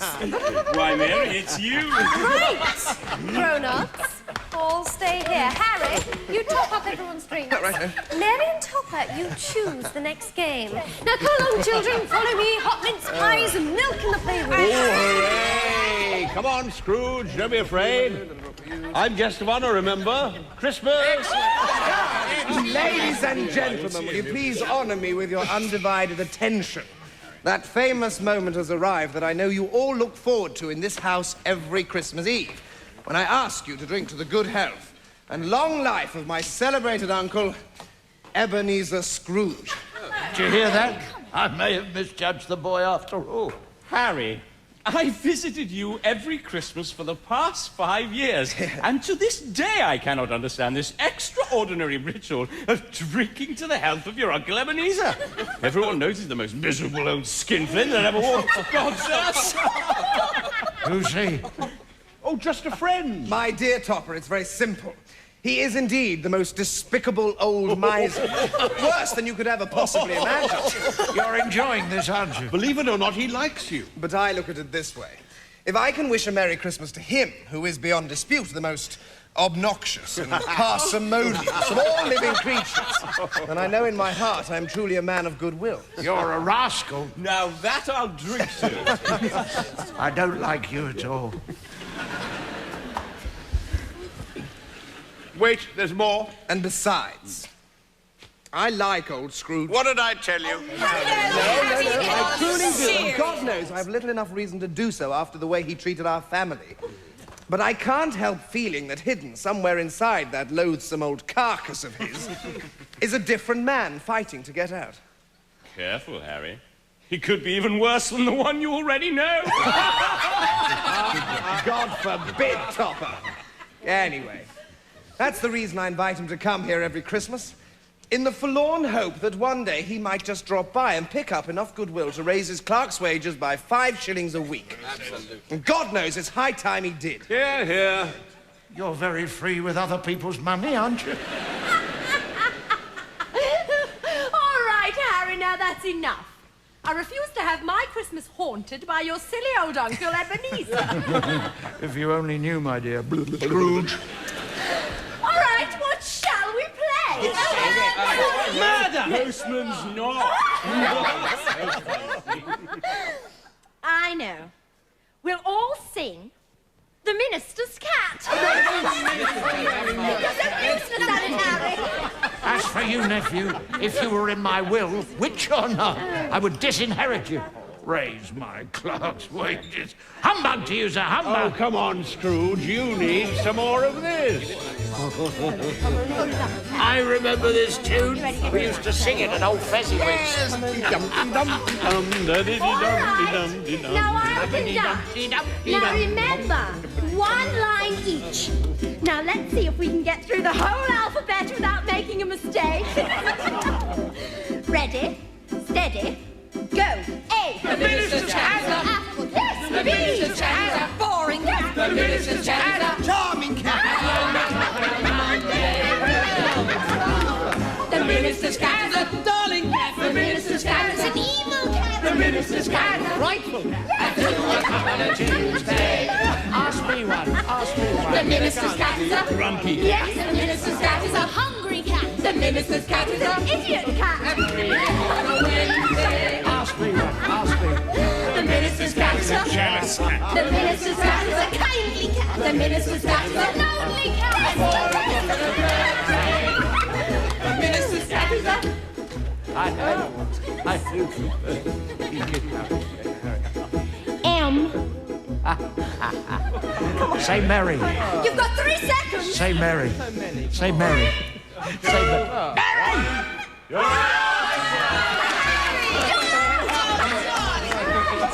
Keep it going, N. The minister's cat is a naughty cat. I told you to say Mary. What's the matter with you? Why are you so stupid? He's always been stupid. You could have said Mary or monstrous or moronic. That's what you are, moronic. I got it. Moronic. The minister's cat is a silky cat. The minister's cat is a shiny cat. The minister's cat is a useless cat. The minister's cat is a vicious. The minister's cat is a wise old cat. The minister's cat is an extraordinary cat. A yellow cat. A dippy, silly, and tell me what you make of that. Now tell me what we make of that. The minister truly has an absolutely most remarkable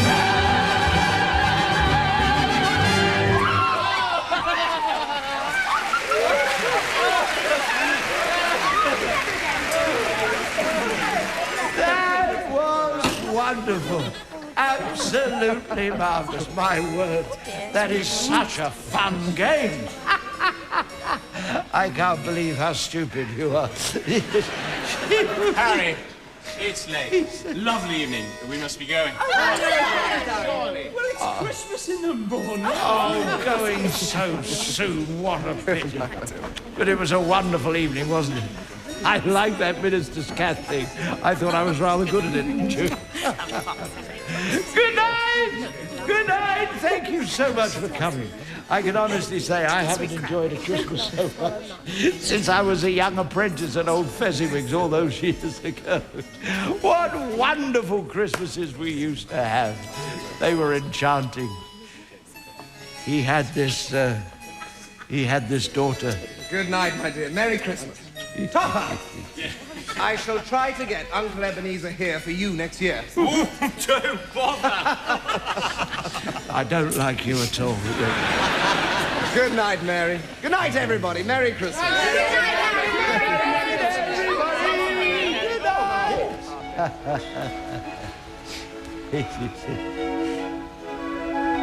Fezziwig's daughter, Isabel.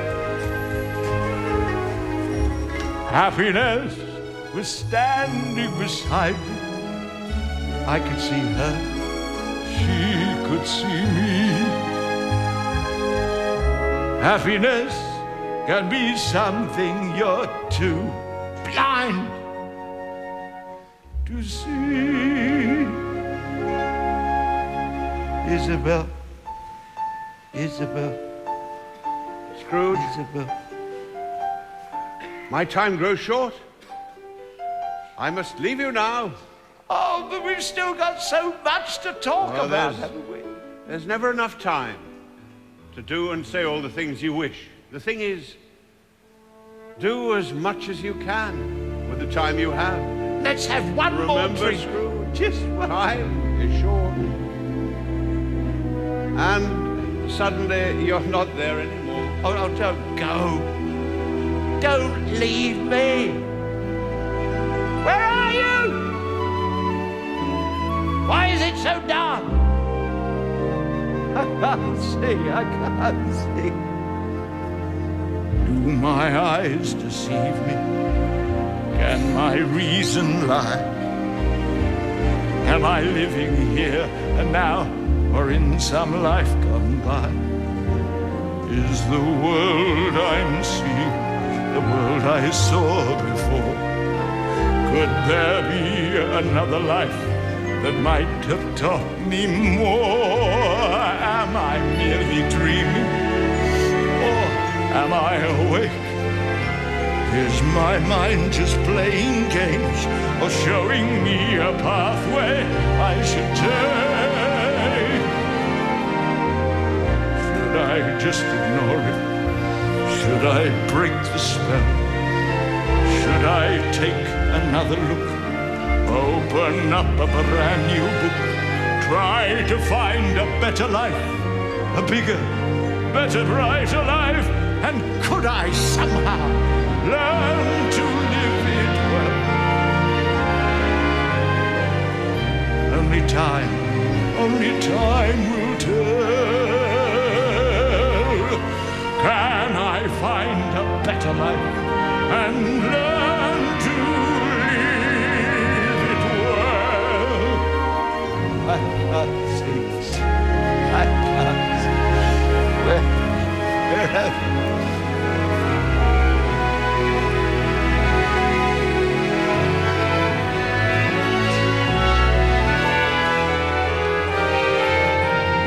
Dare I just ignore it? Dare I break the spell?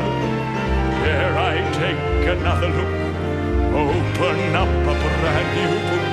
Try to find a better life, a bigger, better, brighter life. And could I somehow learn to live it well? Only time will tell. There's still time to get alive, to find myself a better life, and learn to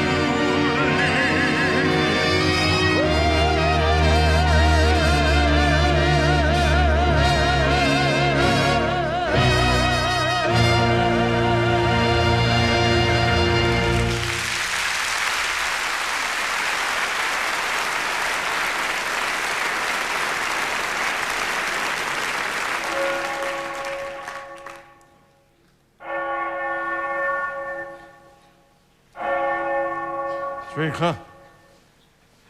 The third at 3. The third at 3. Scrooge looked about him for the ghost, and saw it not. As the last stroke ceased to vibrate, he remembered the prediction of old Jacob Marley, and lifting up his eyes, beheld a solemn phantom, draped and hooded, coming like a mist along the ground towards him. It moved slowly, gravely, silently. When it came near him, Scrooge bent down upon his knee, for in the very air through which the spirit moved, it seemed to scatter gloom and mystery. It was shrouded in a deep black garment, which concealed its head, its face, its form, and left nothing of it visible save one outstretched hand. He felt that it was tall and stately when it came beside him, and that its mysterious presence filled him with a solemn dread. He knew no more, for the spirit neither spoke nor moved.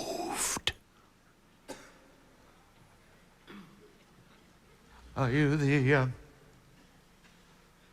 the ghost of Christmas yet to come? And are you to show me shadows of the things that will happen in the life before us? Is that so, Spirit? Oh, ghost of the future, I fear you more than any other phantom I have seen. But as I know your purpose is to do me good, and as I long to be a man other than what I was, I am prepared to bear you company.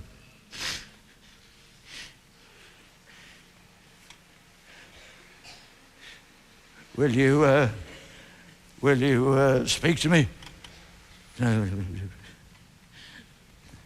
The night is waning fast, and I know this time is precious to me. Lead on, Spirit. Lead on. Once again, he was marvelously transported to the street outside his office to find a crowd of gleeful people, but he was not to know his own coffin was the object of their celebration. There it is, my friends. Shining as bright as the happy thoughts the mere mention of the name Scrooge brings to our minds.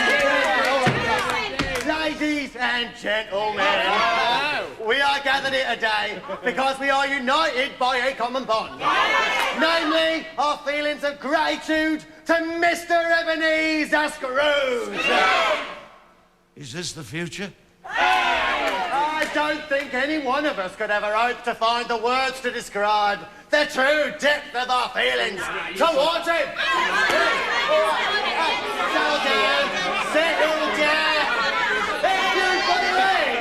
Tom Jenkins, the hot soup man. He owes me £6. He looks uncommonly happy for a man so deep in debt. I completely understand how emotional you all feel about this most important celebration. All these people owe me money, and they love me, and I didn't know it. But may I kindly ask you to hold your emotions in check? We are all deeply moved. And those of us what have been in debt to Mr. S over the years, will never forget the rare and the beautiful thing he's just done for all of us. Right! What did I do? What did I do? Whatever it is, it has made them very happy, and I am the cause. My friends, I thank you from the bottom of my heart. I will remember this moment till the day I die. And may I say, in all humility, that I have labored all my life to be worthy of this moving demonstration of your feelings towards me.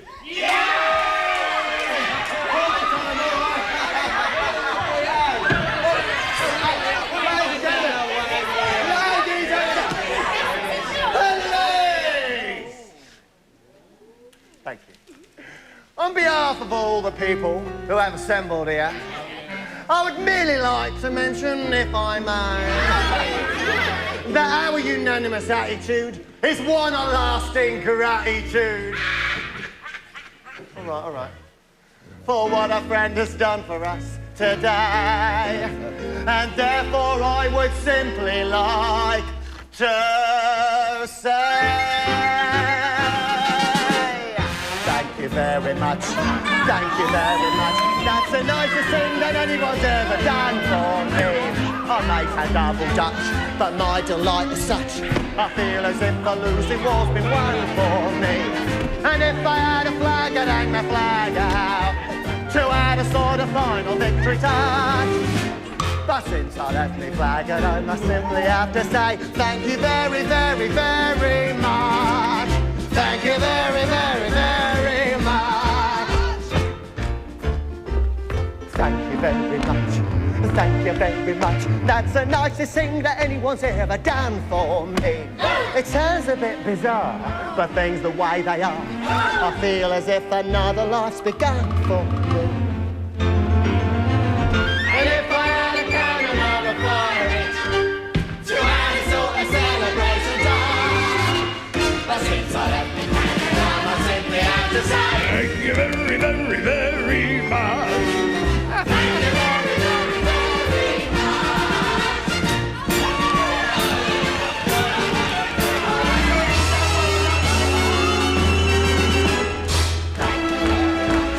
Thank you very much. That's the nicest thing that anyone's ever done for me. It isn't every day, but all the times away. I never thought the future would be done for me. Here, will you lot be quiet? Me baby's trying to sleep.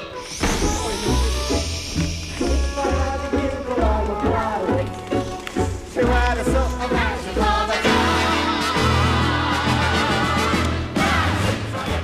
I simply have to say thank you very, very, very much. My friends, it's I who should be grateful to you. For I'm a jolly good fellow. Oh, thank you very much. Thank you very much. That's the nicest thing that anyone's ever done for me. The future looks so bright. In fact, it looks so right.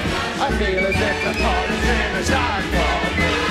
And if I had a drum, I'd have to bang it. You had a sort of Humpty Dumpty dance. But it's not anything at all. I'll simply have to say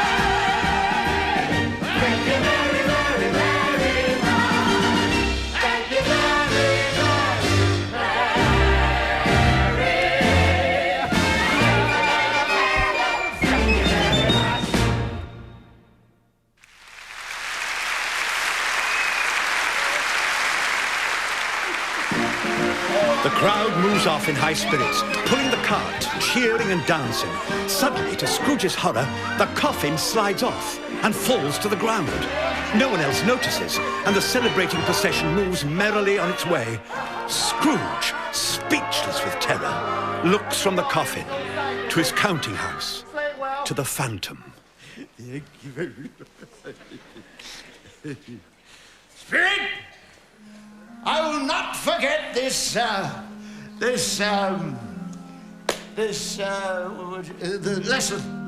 I won't forget this lesson. Can I go now? Trust me, I'll go now. Thank you very much. Thank you.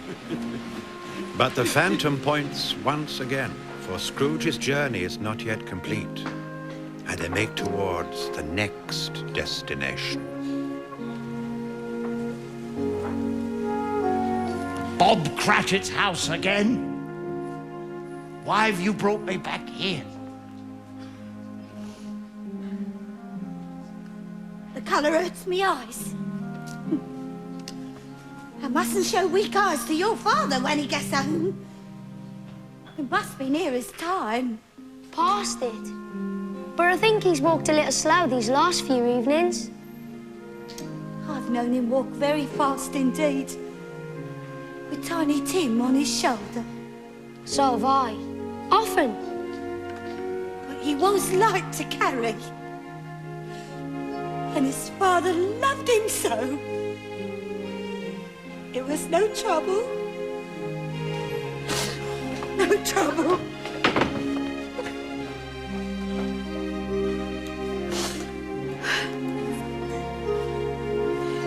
Tiny Tim's chair. No Tiny Tim.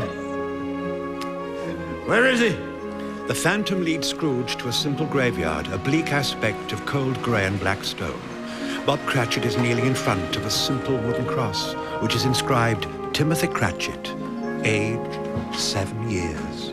On a beautiful day that I dream about, in a world I would love to see. I must go now, my little fella. I promised your mother I'd help with the Christmas dinner. I'll come back and see you again tomorrow, same time, all right? On this beautiful winter's morning, if my wish could come true somehow, then the beautiful day that I dream about. Oh, dear.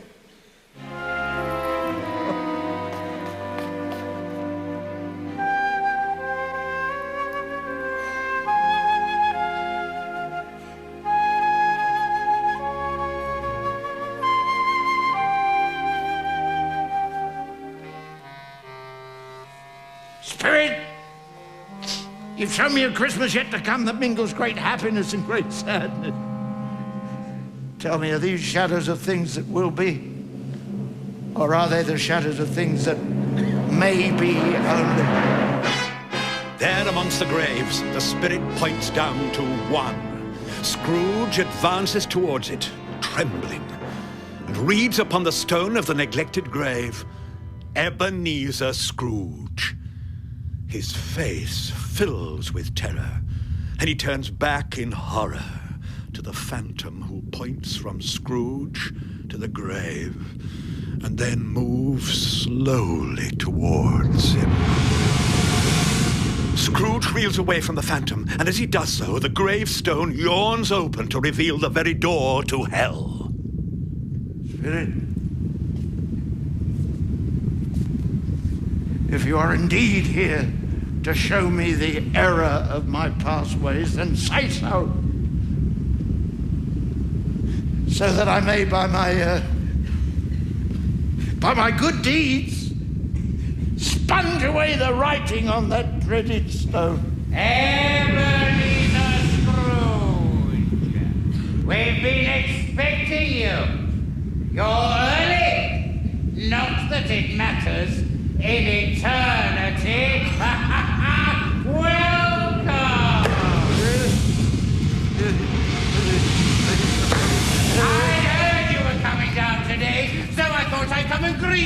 show you to your quarters. Nobody else wanted to. That's very civil of you, Marley. I am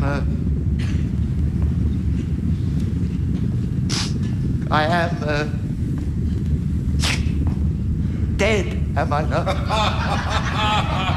As a coffin nail. I was rather hoping I'd end up there. You were, you see, yes. That's what they all say.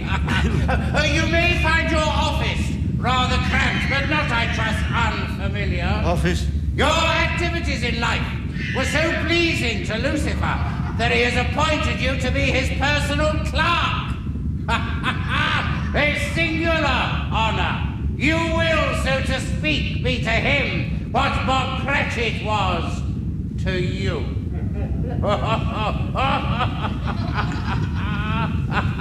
That's not fair.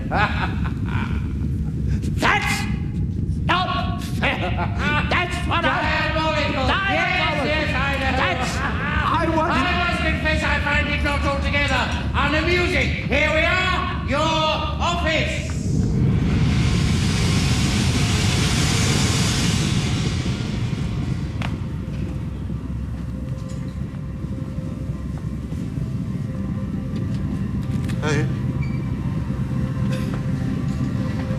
It's freezing cold in here. Yes, Lucifer turned the heat off. He thought it might make you drowsy.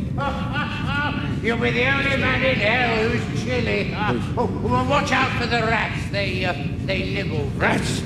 I almost forgot. I knew there was something. They apologized that your chain wasn't ready for your arrival. But it was so big, they had to take on extra little devils at the foundry to finish it. Ah, here it is now. My word, it's bigger than I thought it would be. Bear in mind, looks like a watch chain. I can't wear that. I won't be able to move. Jacob, don't let them do this to me. It is quite a chain, isn't it? Jacob, please don't let me. Spirit, help me, I pray you. I'm not the man I was. I swear to you, I will keep the spirit of Christmas in my heart. And every day of the year, only spare me, that I may prove it to you.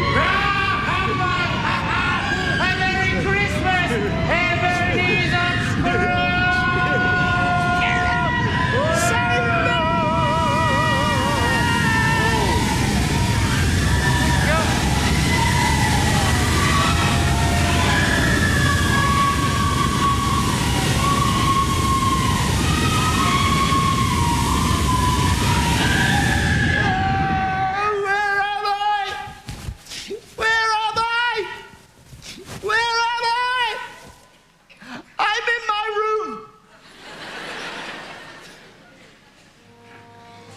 I'm not in hell. I have no chain. I'm not dead.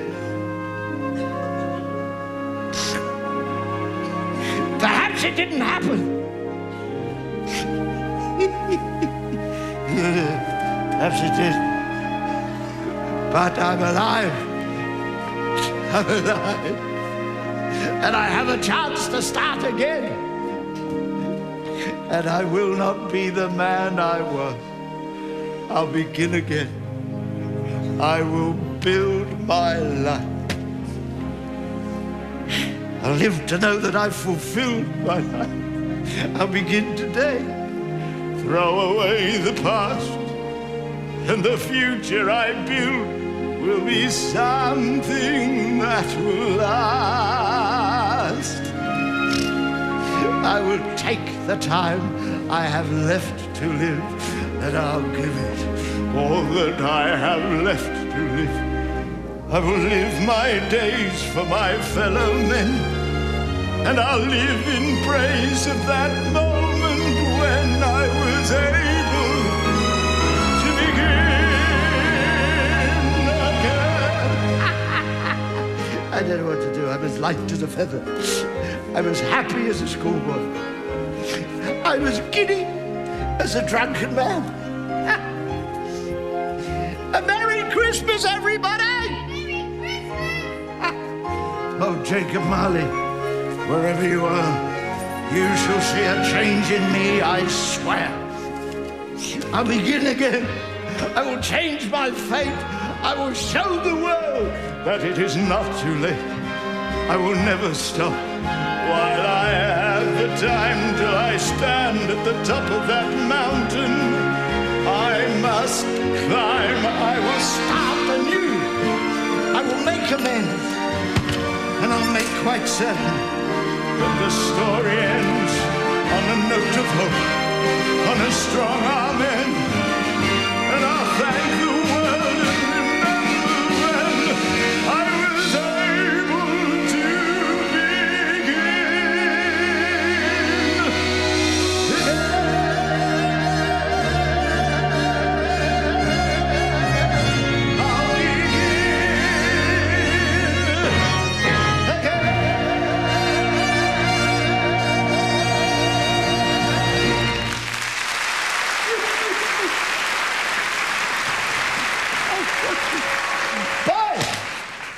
is it?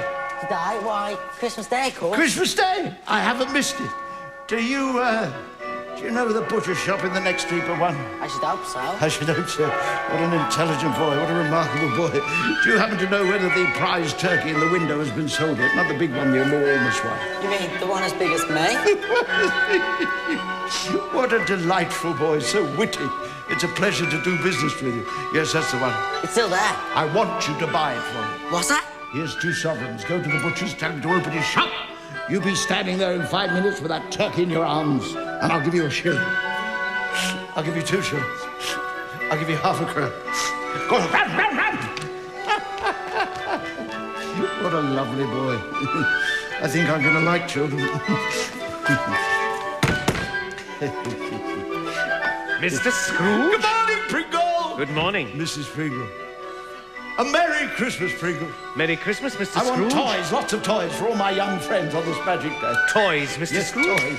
Don't stand there, man. Make a list. List, yes. I'll have the dolly in the corner, the little dolls, and the pop-up, and the roundabout, and the swings, and the soldiers, and the kites, and I'll have some bows. I'll take the whole lot. How much will that be? How much, Mr. Scrooge? Never mind. Here, take the lot. Here's some syrup. You take.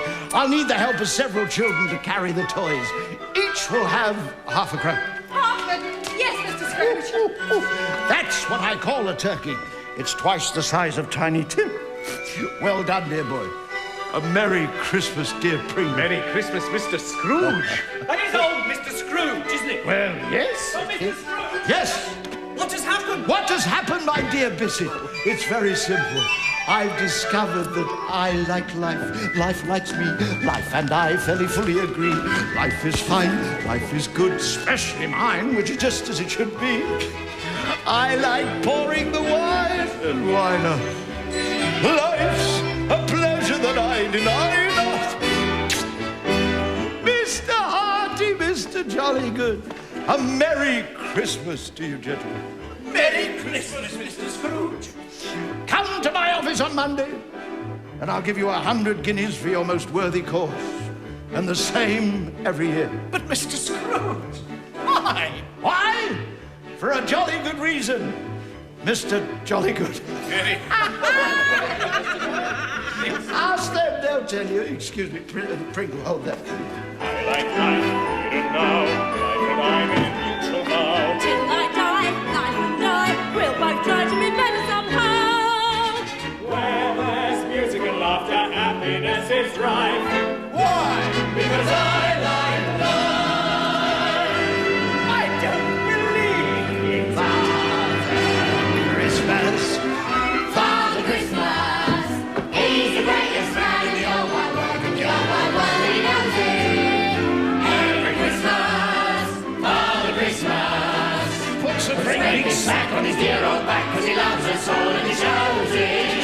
And he knows for a sleigh ride, if it snows, they may be all night, but that's all right. In the morning, Christmas morning, you can lift your eyes and big surprises, that you'll see there's a gift from Father.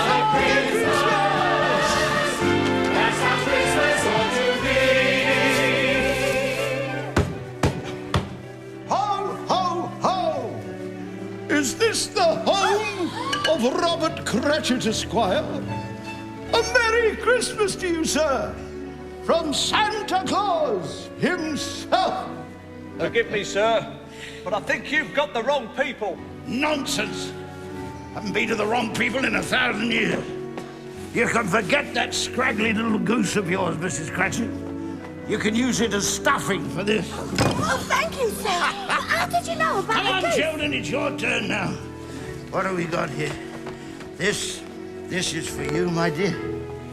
Thank you. And this is for you, my dear. Oh, thank you, sir. And this lovely dolly is for you, my dear. It's the dolly in the cone. And this is for you, young man. Thank you, sir. And this is for you, Bob Cratchit, you good lady. Thank you, sir. Well, as you can imagine, tonight is the most important night of my life, and I have so many places to go to. So little time. Ho, ho, ho.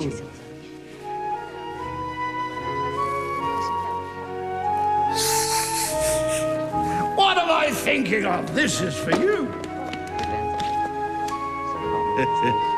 Take the top of that. What do you think of that? You didn't steal it, did you? A Merry Christmas, Tiny Tim.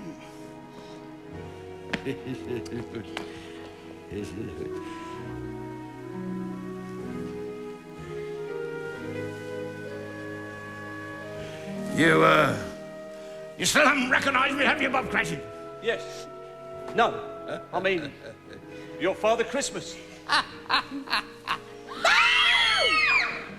It's Mr. Scrooge! He's gone mad! It's all right, my dear. There's nothing to be frightened of. No, there's nothing to be frightened of, Mrs. Cratchit. And on Monday, when I double your salary... Double? He has gone mad. We're going to sit down and discuss what I can do to help you and your family. And the first thing we're going to do is to find the right doctors to make Tiny Tim well. And we will make him well again, you know. Bob. Yes. I believe you. I believe anything. And may this be the merriest Christmas of all our lives. God bless us, everyone.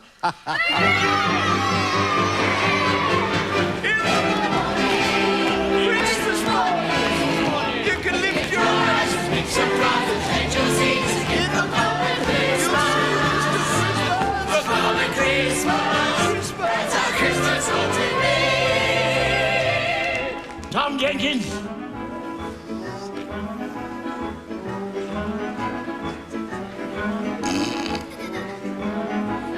About that £6, You agreed to a few days more, Mr. Scrooge. I just need some time. Keep it. It's my Christmas present to you. God bless you this Christmas day, Mr. Scrooge. Thank you very much. Thank you very much. That's the nicest thing that anyone's ever done for me. It seems a bit bizarre, but things the way they are. It looks as though that goes for all of you who owe me money. From now on, you can keep it. From this day forth, all my debts are forgiven.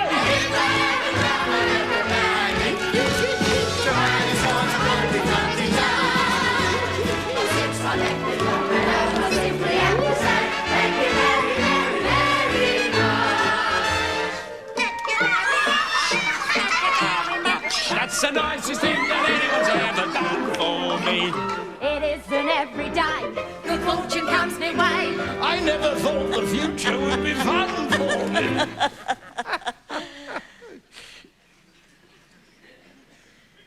Uncle Ebenezer? Is it you? Yes, a Merry Christmas, dear boy. And to your charming bride. We were just on our way to your house for some gifts. A Pringle. This is from an old fool who desperately regrets all the Christmases past that we might have shared together. And this is for you, my dear. A sort of belated wedding gift. Uncle Ebenezer. Thank you. Oh, Christmas lunch is sharp at 3. May we expect you? oh yes, I'll be there. Christmas lunch. My word, you're a pretty woman. You remind me of somebody I used to know. Why don't you come with us? We're giving away gifts. Such a nice thing to do. I love Christmas. I love people. I love children. I love everybody. Happiness is a new friend. One I truly recommend. Happiness you will soon see makes us all a family. Now I see that happiness is wherever loved ones sit to be. Scrooge was better than his word. He did it all, and infinitely more. And to Tiny Tim, who did not die, he was a second father. He became as good a friend, as good a master, and as good a man as the good old city knew, or any other good old city, town, or borough in the good old world. Some people laughed to see the alteration in him, but he let them laugh. And little heeded them, for he was wise enough to know that nothing ever happened on this globe for good, at which some people did not have their fill of laughter in the outset. His own heart laughed, and that was quite good enough for him. Thank you very much. Thank you very much. That's the nicest thing that anyone's ever done for me. I'm rich and I'm a dash. The man you have is rich. I feel as if the music was begun for me. And if I had a man and you had to have a sort of kind of mixing but since I let me flag it out, I simply have to say thank you very much. Thank you very much. Thank you very much. Thank you very, very, very much. Thank you very,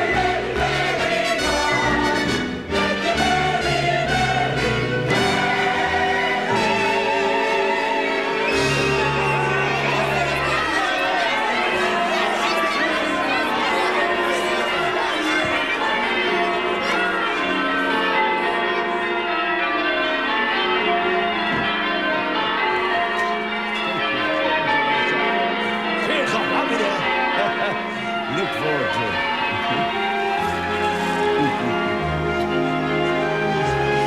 Merry Christmas, everybody. Merry Christmas. I've got to go now. I'm spending Christmas with my family. I will start anew. I will make amends and I'll make